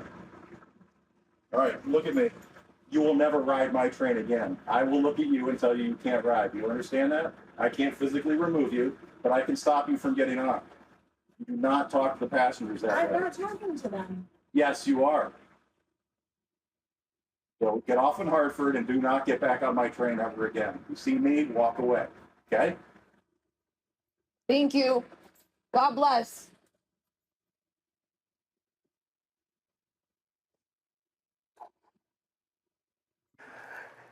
You know, Maze featuring Frankie Beverly got a song called There's That Look in Your Eye. It's a lot of bigotry in that eye. And see, here's what got me. This is the one that I really love to hear, Candace. Her ass was real bold. She was talking with a chest. Before the conductor came, then he came, well, I was looking outside the window. I was just enjoying the plants and the trees. This is why I love cameras. We get to show these racist bigots, these Karens, these Beckys, these Margarets, exactly who the hell they are, and the Republican congressman from Arizona saying colored people.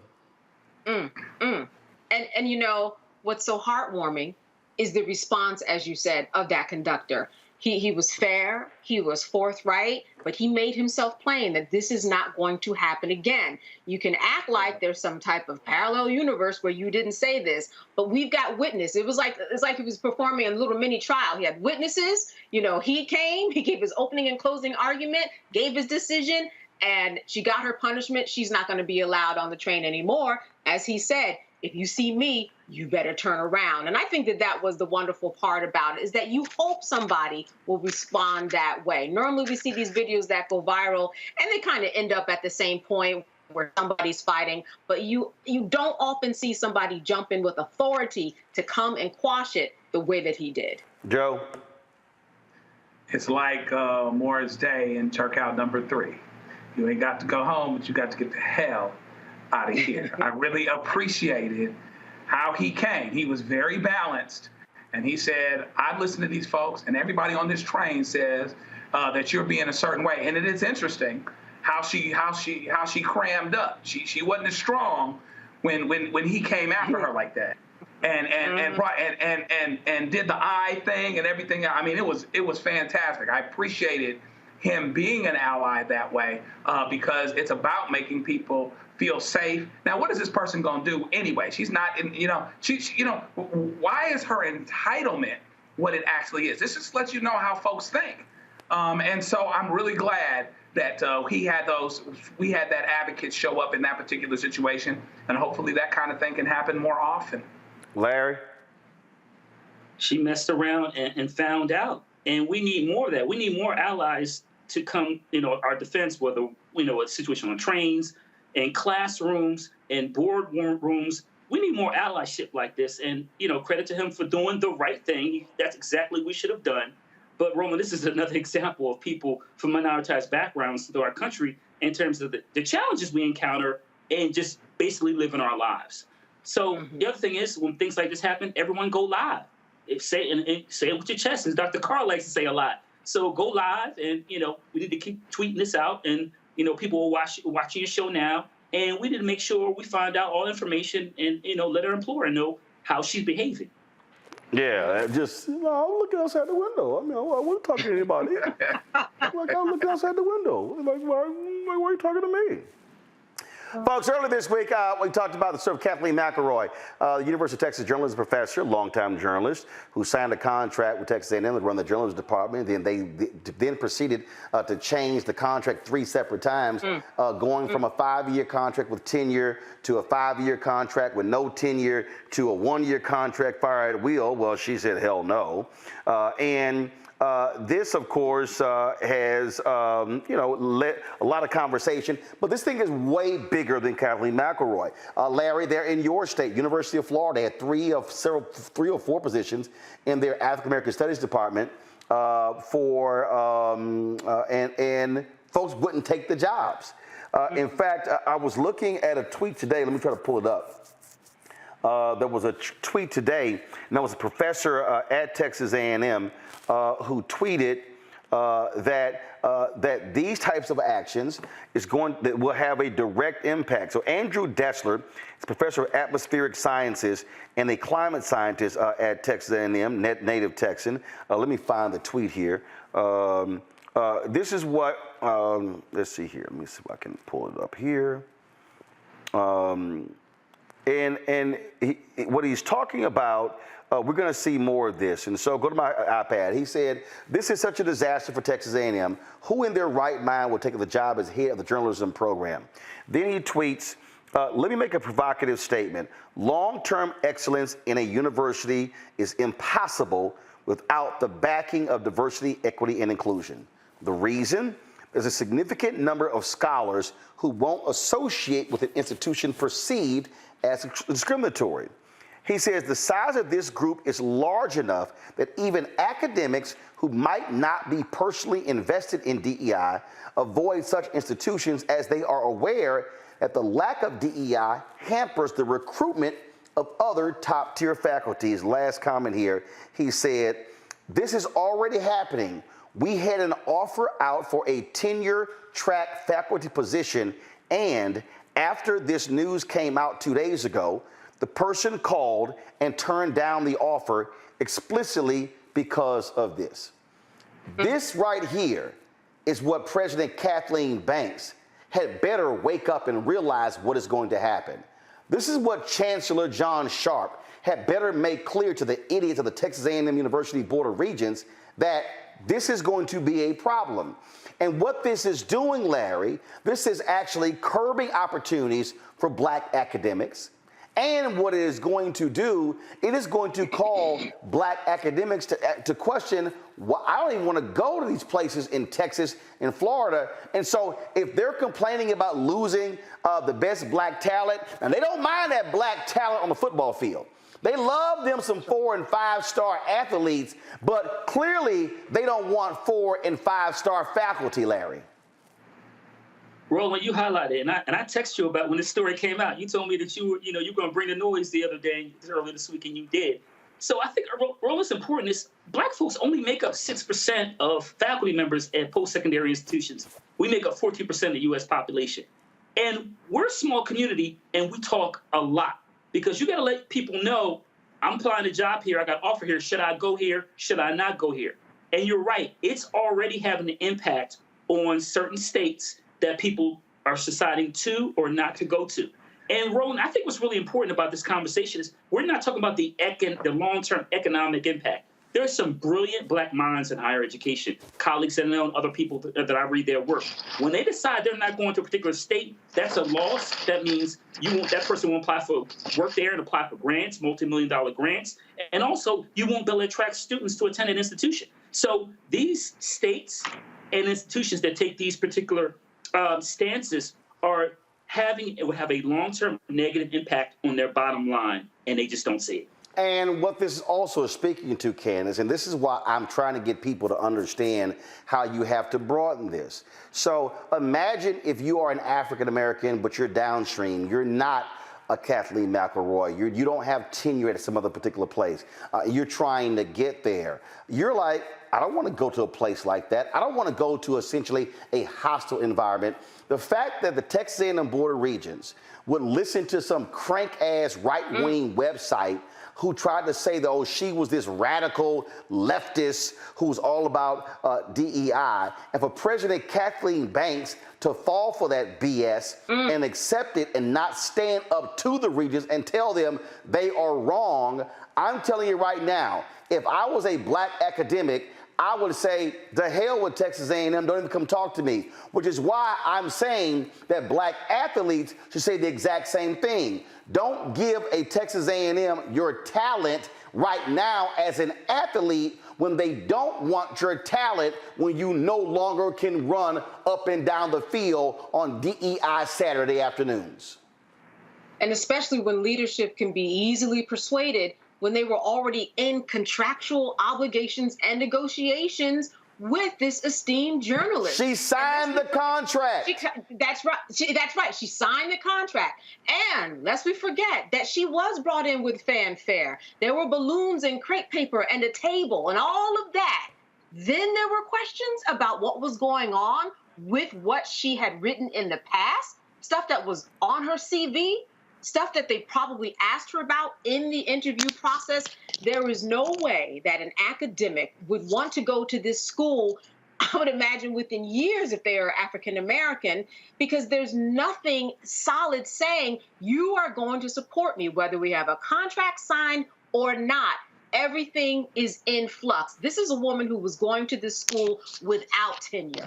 That is unbelievable. When you're someone on her level, you go to a school and they offer you that tenure on a silver platter. It is hard to get. And if you go to a school without tenure, you're going to be facing the same people that persuaded everybody to refuse her to come in. You're going to be facing them on your tenure and application and the board and the process. So all along, you already have signs right now. If you are Black, this isn't the school for you. Not this year, probably not next year, and probably not the next year after.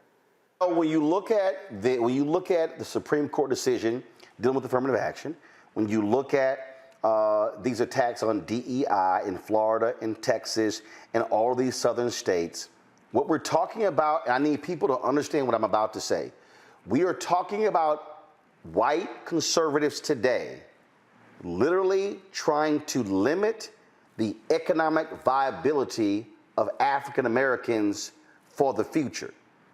That's what these actions are doing. These are not just, there's no big deal, this is just a small percentage of folks at Harvard and the Ivy League schools. No, you are seeing white conservative Republicans who control South Carolina, North Carolina, Tennessee, Georgia, Arkansas, Florida, Mississippi, Alabama, Texas, Louisiana. You are seeing them institute these type of things across their particular states. And you're going to see it happen, Republicans in Pennsylvania, Democrats now control Michigan, but Republicans used to control the legislature there. You're going to see this in Iowa. You're going to see it in places where they control both chambers in the governor's mansion. For all the problems universities and colleges have, et cetera, sometimes they can do a little bit better at these things because you're dealing with educated people.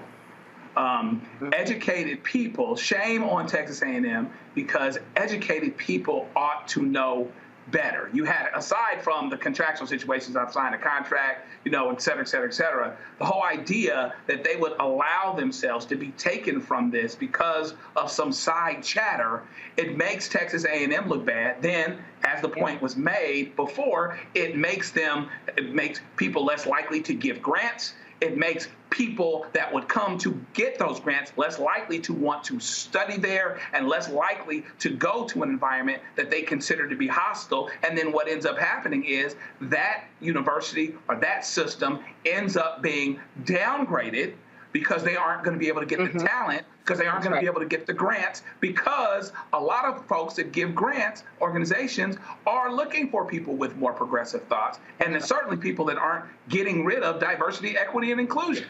So educated people ought to know better, and we will see what happens here. But at the end of the day, there's going to be a consequence to pay for these folks that decide, because it's DUI, we can have it on Saturday afternoon, but no other time. Let's see if one affects the other and see where they are then. So I make this last point here. I need everybody to understand, because when we talk about the power of voting, I need you to understand that this is a result of that. And that is this here. The last 3 cycles, you saw black voter turnout drop. What that is happening, if we as black people, let me be perfectly clear, because you can listen to these yahoos out here who rant and rave on YouTube, okay, who don't trust this, don't trust that. Those people are stupid. Understand this. If we as black people do not maximize our voting power, we are furthering empower hardcore right.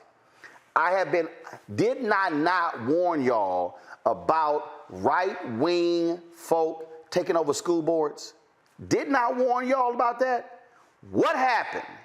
Moms for Liberty ran folks all across the South. What's the first thing they did when they got to South Carolina? They start firing black superintendents. That's black professionals. They start firing black educators working for the districts. That's black professionals. That's somebody's mama, somebody's daddy, somebody's grandmother, somebody's aunt and uncle. I keep telling y'all. So people say, man, voting don't matter. Damn sure did there. Now they're firing our people. They're controlling the curriculum of black kids. And so we had better understand that we are in a political war. It is an economic war. It is an education war. It is a cultural war. And it's a voting war. And that's why they're doing as best they can to challenge people on the voting rolls, to kick them off, because they are targeting, and listen to me clearly, and y'all can mark the date at 7:57 p.m. Eastern on July 13th, 2023. They have their eyes set, locked, and loaded for November 2024. They are saying, we got the Supreme Court.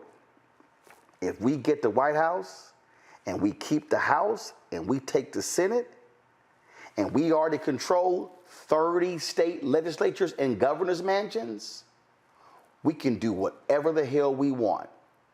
And for y'all listen to them yahoos who say, man, that voting stuff not gonna do anything, those are the same people complaining about what they want, and you're guaranteed to never get it if Republicans are in charge. Think I'm lying? Try it and see what happens after Election Day in 2024. Gonna go to a break. We come back. We're gonna talk about menthol cigarettes. Black people have been targeted for decades of menthol cigarettes. Now there's an effort to try to ban them from the FDA. You're watching Roland Martin Unfiltered on the Black Star Network. For decades, the tobacco industry has deliberately targeted Black communities and kids with marketing for menthol cigarettes. It's had a devastating impact on Black health. Tobacco use claims 45,000 Black lives every year. It's the #1 cause of preventable death. In the 1950s, less than 10% of Black smokers used menthol cigarettes. Today, it's 85%. Ban menthol cigarettes. Save lives. I'm Faraji Muhammad, live from LA.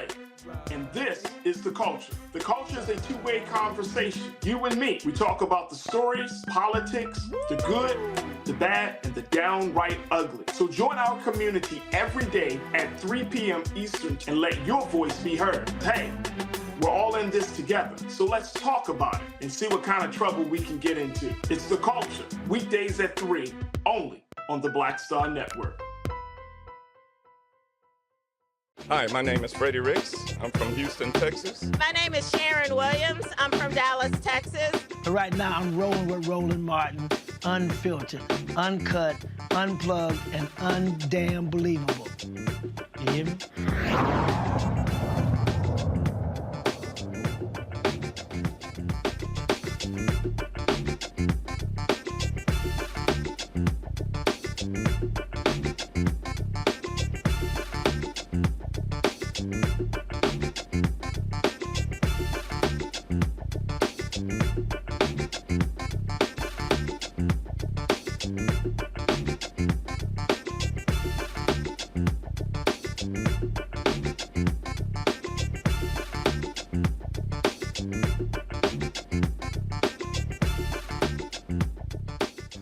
Menthol cigarettes have a significant impact on the health of African Americans, contributing to heart attacks, lung cancer, strokes, and other diseases. Joining us right now to talk about this, bring my guests up, please.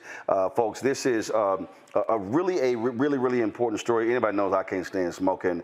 And so again, want to bring up the guest right now. Give me 1 second here. Mignon Guy, Chair of the Department of African American Studies at Virginia Commonwealth University out of Richmond, Virginia. Let's really break this thing down. People don't understand. There's a direct intersection of Black-owned media and menthol cigarettes. Explain. Well, Black-owned media and a multitude of other organizations as well. Unfortunately, the tobacco industry has done a great job in infiltrating Black communities in multitude of fashion. They've infiltrated by early on in the days. They would advertise with ebony and jet and use ads of Black images and try to portray a certain type of Black culture that they wanted to sell to the public, and it happened to work. Marketing works, right? And they brought this into our communities by infiltrating our media, by infiltrating our churches, our political organizations, such as Congressional Black Caucus, you name it. They've done very well at spending their multi-billions of dollars trying to get into our community. But we have to add this. And the reason that happened is because all of the other advertisers would not advertise in Black media.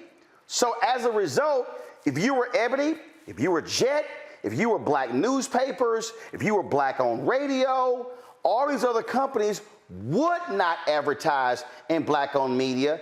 And I dare say, and I know people may think this is crazy, without this advertising, a lot of Black-owned media would have died. And that was the dilemma that Black-owned media was in. And that is, cigarettes, because at that time, you couldn't do alcohol. So it's kind of like, look, they were coming there, and I remember full page ads in Ebony. That's right. Full page ads in Jet, when other folks, car companies and other brands would not touch Black-owned media. That's right. That's right. They exploited, they were very good at exploiting vulnerabilities in the Black community, right? So if certain organizations didn't have funding or didn't have support, then in comes the industry and to save the day, right? But the whole time, they're actually peddling a poison to our communities. And I have such a push-pull sort of feeling about this because, they've also done this with HBCUs. They've funded HBCUs and given them money and support because they don't get enough money from Congress, or they don't give enough money from the federal government in order to survive and in order to serve our students the way that we need them to. So in comes the tobacco industry to come save the day. But it's at too great of a cost. It's at a cost of 45,000 lives every year. And not only this, who remembers this right here? That you see right here. Now, again, I need everybody to understand. When you hear the phrase "Cool Jazz Festival," you're thinking, "Oh shit, this cool." No. This is what they were advertising, the cool filters. When you Newport, same thing. You think Newport Jazz Festival, you think no. Newports. Not only that, when you go back to, again, go to the 70s, the Virginia Slims tennis tour. That wasn't named after a slim woman named Virginia. No, it sure wasn't. It was named after the product. But the last one. So and again, I was talking African Americans, but you also had, why is it escaping me right now? For the the Winston Cup in NASCAR. Yep. Wasn't no man named Winston. That was a cigarette brand. So the cigarette companies, they were massive spenders of advertising, and that didn't really end until you had those state lawsuits where they began to lose those. And part of the agreement in those lawsuits, they had to stop advertising. That's right.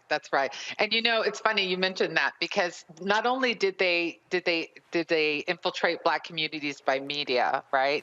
I live in Richmond, Virginia right now. I'm a new transplant to the Confederacy, as I call it. I live in Richmond, Virginia. It's a predominantly Black area, and you walk onto our campus, and what do you see is the Altria Theater, which is owned by Philip Morris, right? So they have their way of going into these communities in multiple ways. And I've done other shows recently, and folks would call in and they would talk about how the only people that could get the only decent jobs that Black folks could get in some of the tobacco regions was with the tobacco industry.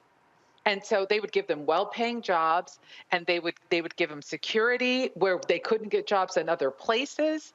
And what happened? They gave them free cigarettes to take home and to give to their families and to give to their friends. So they had media, and they still have media. They just do digital media now, right?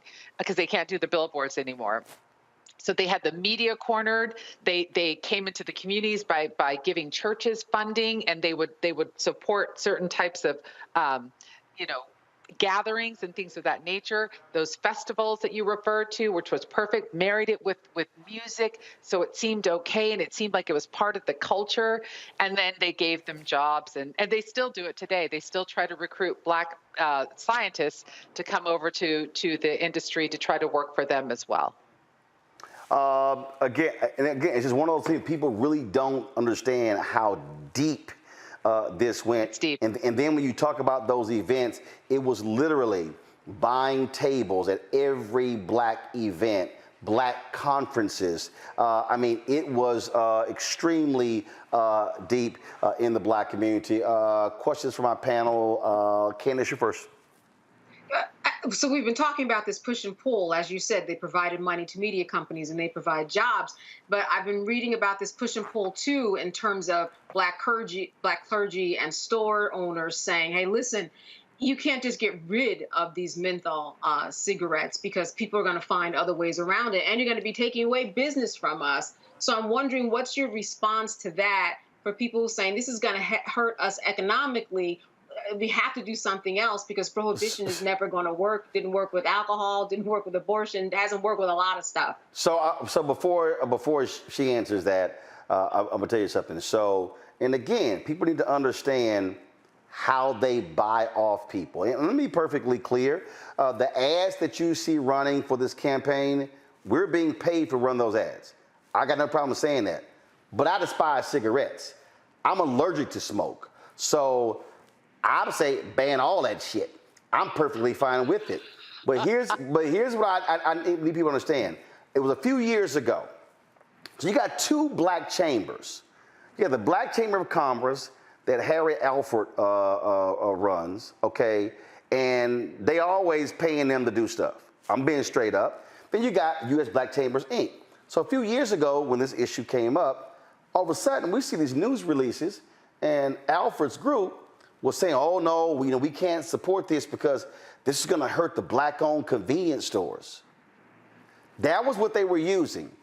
I got an email last year from a black political operative who you see on television on one of the networks trying to stop the FDA ban on menthols.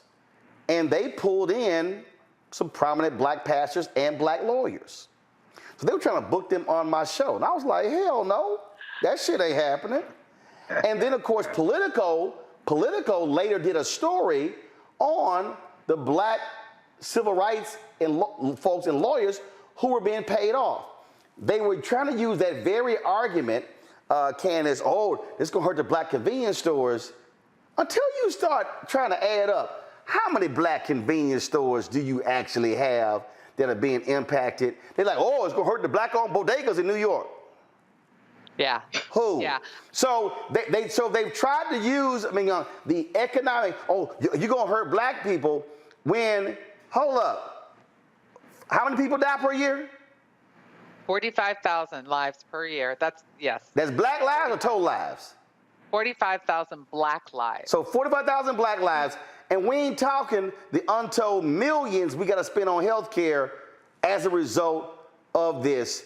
And menthol cigarettes are a lot different than other cigarettes, correct? Yeah. Yes, they're absolutely different. So menthol cigarettes actually are more addictive. Menthol cigarette smokers tend to have more nicotinic receptors in their brains, right? And so it makes it more difficult for them to quit. The smoking topography is different. How you inhale the products are different because they have the coolants and they have the sugars in them that makes the poison go down more smoothly. That's why, and the reason why they have these coolants in there, one of the appeals of the menthol cigarettes are the coolants, which make them more appealing to young people, to young kids. We have black kids who are age 12, between 12 and 18, that use these products. And we also have white children that start using these products earlier because it makes the poison go down more smoothly. Not only do they increase the nicotinic receptors, they make them more addictive, they make them more difficult to quit smoking. That's why we have such low rates of quitting amongst black people. And I will get back to that, the store owner thing. We don't have, when we go to these neighborhoods, let's look at who owns the stores in the neighborhoods. They're usually not black people, quite frankly. We don't own the things that we need to be owning in our own communities. We often see other groups and other populations that own these products. So the economic impact on the stores compared to the devastating economic impact on the lives that we're losing, it's a no-brainer. You know what I'm saying? We're talking about potentially 37% of the 37% of the cigarette market is menthol cigarettes. 85% of the people who smoke menthols are black people. Those are the and 94% of black youth who smoke menthol. Boom. Exactly. It's those arguments that we hear, the arguments about store ownership, about the economic impact, which doesn't match the cost associated with healthcare that we have, right? The arguments that we hear about, they're the same people that Roland Martin is speaking about. Those, I guess I can't say their names on TV, but these political leaders, these high-profile leaders, will say things like, "Well, black people deserve they have the right to choose what they want to smoke and what they want to do." They're not accounting for those 90% of the youth that Roland referred to. They're not accounting for the exposure to youth that buy secondhand smoke, because Black populations unfortunately have the lowest rates of in-home smoking bans. So when we have children that are exposed to these products, they also have nicotinic receptors that are producing in their brains, and so they're more likely to smoke. And let's not miss the fact that what do we have in terms of mortality for children, Black children in particular? It's asthma, right? We have asthma issues. Those kids are exposed to this smoke, and therefore they have higher rates of hospitalization and death associated with their exacerbated asthma that is complicated by this menthol cigarette smoking. I remember when we first started this show, again, I need everybody watching to understand, when we first started Roland Martin Unfiltered, we had one advertiser, the American Federation of State, County Municipal Employees, thanks to my frat brother, Lee Saunders. Do you know who all of a sudden wanted to advertise with us? Jewel. Ooh. Not Jewel Osco Grocers, not a jewelry store. Jewel, they had the flavored vapes, correct? That's right. Mm-hmm. They have flavored. So they came to us and was trying to throw some serious money, and my response was, y'all can kiss my ass. Thank you. Because you know what? Other people did not. There are, who will remain nameless, there is at least one HBCU that took $7.5 million of money from Juul in order to study Juul in Black populations before Black people were actually using that product. Do you think that they were doing that for the good of the community? Wow. Larry, your question. Yeah, so we essentially have, based on this conversation in all the research, this intersection of public health and capitalism, right? Racial capitalism. Racial capitalism, right? Racial capitalism.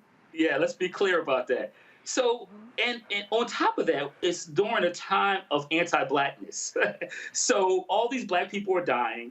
We're talking about how much money it costs, obviously healthcare, and also the counters, as Roland talked about, in terms of what it costs Black entrepreneurs. And so I was curious in terms of what you think the argument is, considering racial capitalism, public health, and anti-Blackness. What is the argument you make to policymakers about why this is an important issue? The fact that menthol is in our neighborhoods. Let's make it very clear. The tobacco industry, as I'm a chair of Black studies, right? The tobacco industry was studying Black communities. Thank you for showing this. The tobacco industry was studying Black communities before my discipline even existed. They were looking at the woes and the lack of civil rights and all of the oppression that was happening in these communities. They used redlining, these racist tactics, in order, these vestiges of racist tactics that actually continue into the present with residential segregation. They used these racist maps that the federal government gave them in order to target Black communities and sell these products. And somehow it's now been contorted and distorted to think that somehow menthol is naturally part of the Black community. No, this was a concerted effort, right? So my argument to these individuals is that this is, to take this out of our communities, this is reparations. Because what they've done is they created the roadmap for these products to go into our neighborhoods. They refused in the Family Smoking Prevention Act, Tobacco Control Act of 2009, they refused to ban menthol. They banned every other flavored cigarette like cherry and all kinds of other cloves and things like that, things that people didn't even use. They refused to, they banned all of these because these are what white kids might use. And they kept menthol on the market, which was 85% of the Black population that was using them. So my argument is this is reparations. My argument is this is a chance to clean up this poison and this drug that you have permitted this industry to infiltrate into our communities. So before I go to Joe's question, this is a political story from last year. And again, here was the new argument they tried last year, okay? They tried last year to say, that this is going to lead to over-policing of Black communities.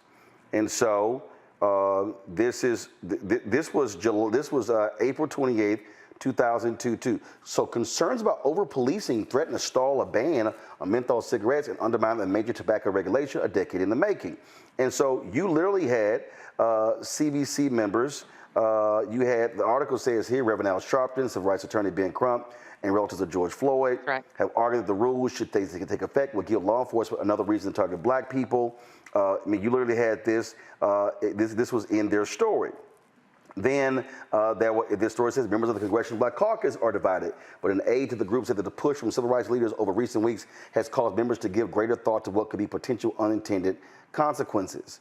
And so Donald McEachin, who has passed away, he was quoted in here as well. And so again, what you had here was different arguments being targeted. The goal was not to deal with over-policing. The goal was not to deal with anything else. The goal was to keep black people buying menthol cigarettes. Joe. There is so much to know and to learn about this. I like to think I'm somebody that pays attention to the issue, but this has been very educational for me. So tell me how, because we have to do so much, when there's the job argument, you've got to have the counter to that. Where are our jobs going to come from? When there's the over-policing arguments, we've got to have our counters to that. There's so many. This is a multi-front war. How do you feel that it's going in terms of educating people? Do you feel like we're making progress, or do you feel like you're beating your head against the wall? Depends on the day.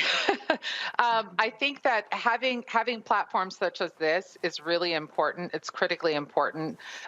Being able to, most of the arguments that have been presented today and the ones that were in the news, such as the hyper-policing and over-policing in black and brown communities, which is another topic, and I do want to make sure that I acknowledge the fact that police brutality and hyper-policing and over-policing is an issue. If I could have a moment just to clear it up to your audience, because I really want to address this. This ban is potentially the potential ban, because I'm not even sure that they'll even do right by us and actually do what they should and ban it. The ban is at the manufacturer's level. It is at the manufacturer, the wholesaler, the distributor, and the retailer. It is not at the individual unit of analysis. It is not for a black person that if they happen to get a menthol cigarette somehow that is smoking it, that has no effect on them, right? So the argument of policing is a little bit problematic simply because of the fact that the ban is at the industry and those who are selling it, not at the people who may get their hands on it, right? That's the first thing that I wanted to say. The second thing is that I'm concerned about the thought that we can't do both. How come, we want to talk about save black lives against police brutality, but we don't want to save black lungs when it comes to cigarettes and cancer and every other disease, actually, because cigarettes actually affect every organ in the body. And we know that black people have more comorbidities than anyone else, right? So we can't save both lives in both cases. You know what I'm saying? Does it have to be an and or? Can't it be a both and? Can we actually deal with corrupt policing and racist police officers that do exist? And can we also save the lives of children and adults that use these products, that are addicted to these products, that we don't even have good evidence-based practices to help them quit, right? So it's not like people always want to say to me, well, Mignon, if people want to quit smoking menthol cigarettes, they'll just quit. No. Menthol cigarettes are much harder to quit. Right. That's another reason why we have to ban this product. It should not be on the market because we don't even have decent evidence-based practices in order to help people quit appropriately. I'm going to read this, and I'm going to get a final comment because this was a political story, y'all, last year. And Mignon addressed it earlier. A 2021 study found that although black Americans make up 12% of the population, 13%, they incurred 41% of all deaths and 50% of the years of life lost due to menthol cigarettes between 1980 and 2018. Let me say that again. We make up 12 to 13% of the population. But of the people who die to menthol cigarettes, we make up 41% of the deaths and 50% of the years of life lost. Years of life lost means income lost, family time lost. That has a direct impact on our ability to create wealth. That actually makes it even more economically difficult on our families because we're dying younger. And while we are then dying because of that, we're incurring higher medical costs, putting our folks in more economic danger as well. So that's right. Folks need to understand that. Candace asked the point earlier, in her question, and isn't it correct? Because again, for the people who say, because I think she asked, people are going to say, oh, they can always get this here. There was a dramatic decrease when those lawsuits were successful when it came to folks smoking. And the reality is the tobacco industry, the reason they went to the vapes and the flavored stuff, because people actually stopped smoking when the bans went into effect, correct? That's right. That's right. That's right. And we also see in Canada, Canada has already banned menthol cigarettes. Other countries have banned menthol cigarettes. You know, we are holding on to it because we have menthol cigarettes are 37% of the market, 85% of the black people who smoke menthol. We're throwaways in this country. Boom. Right? But we're throwaways in this country. They left us on the table in 2009, and if we give them the opportunity, they'll leave us on the table again. Right? And yes, people will quit. When you talk to smokers, I study tobacco. When you speak, and I'm a former smoker, so I can even speak from that viewpoint, that vantage point. When you Lord, thank God you a former smoker, because we couldn't get along if you were smoking. Go ahead, I'm sorry. No, but hey, come on, it's a folly of youth. So, but when you speak to smokers, the vast majority of people who smoke want to quit. They want to quit, right? So we're not talking about imposing something on them that they don't already want. The vast majority want to quit. It's very difficult. It's very hard. It's harder to quit smoking cigarettes than it is to quit heroin. This is a fact. So when we're talking about this, we really need to understand that what we do with this potential ban, because I'm not convinced it's going to happen. I'm not speaking. I do work on the FDA's Tobacco Scientific Advisory Board. So I'm telling you in advance, I'm not speaking on behalf of the FDA. I'm speaking on behalf of Mignon Guy, a black woman who lives in America. And I have very rarely seen the federal government do right by black people, which is why I call this reparations, because this is a time for them to get it right. And one more thing I want to say to you before we wrap up. One thing that we have to be really cognizant of is there's so much counter-market, there's so much misinformation and disinformation that the industry is putting out right now. And a lot of the arguments that we're talking about are exactly those arguments. When you get on the FDA calls to listen to comments, you hear people that it's on the phone, so you can't see what they look like, but you hear them say, well, I'm a black police officer in this neighborhood, or I'm a white police officer in this neighborhood, and I'm worried that if we ban menthol, then we'll have more policing in black neighborhoods. When have you ever heard a police officer say that they are worried about hyper-policing, police brutality, and over-policing in black neighborhoods? These people are being paid. These people are being paid. And the industry it's a multi-billion-dollar industry. They have a lot of money to pay these people. Yep. Right? We already know that they paid black people in California to vote against, to go protest against the ban that they, thank God, got through in California. Yep. But there was already an ad out that showed that they were getting paid $80 an hour for 2.5 hours of work to get black people to come out with T-shirts, almost looking like the ones that were like, blacks vote for Trump, right? To vote against the ban on menthol.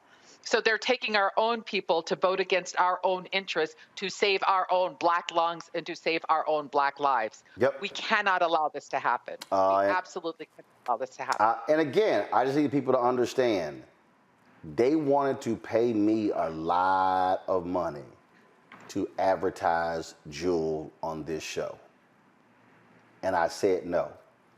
And so to our audience, when I'm talking about we're fighting these advertising battles, when I'm talking about when when I'm asking you to contribute and give, do understand why.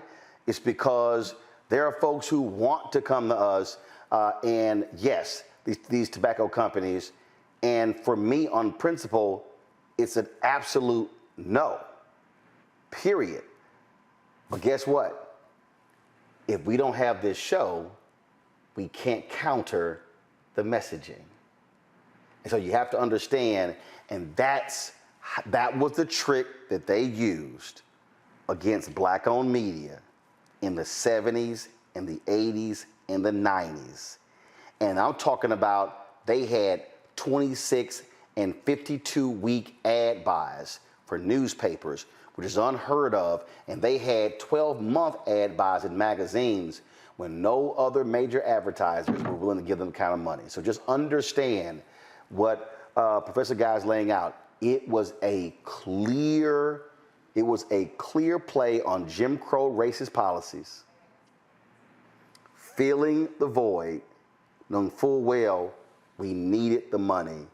But what it also did was it gave them an inroad into our lungs and our households. And we are paying the price. Professor Guy, we appreciate it. Thank you so very much. Look forward to having you back.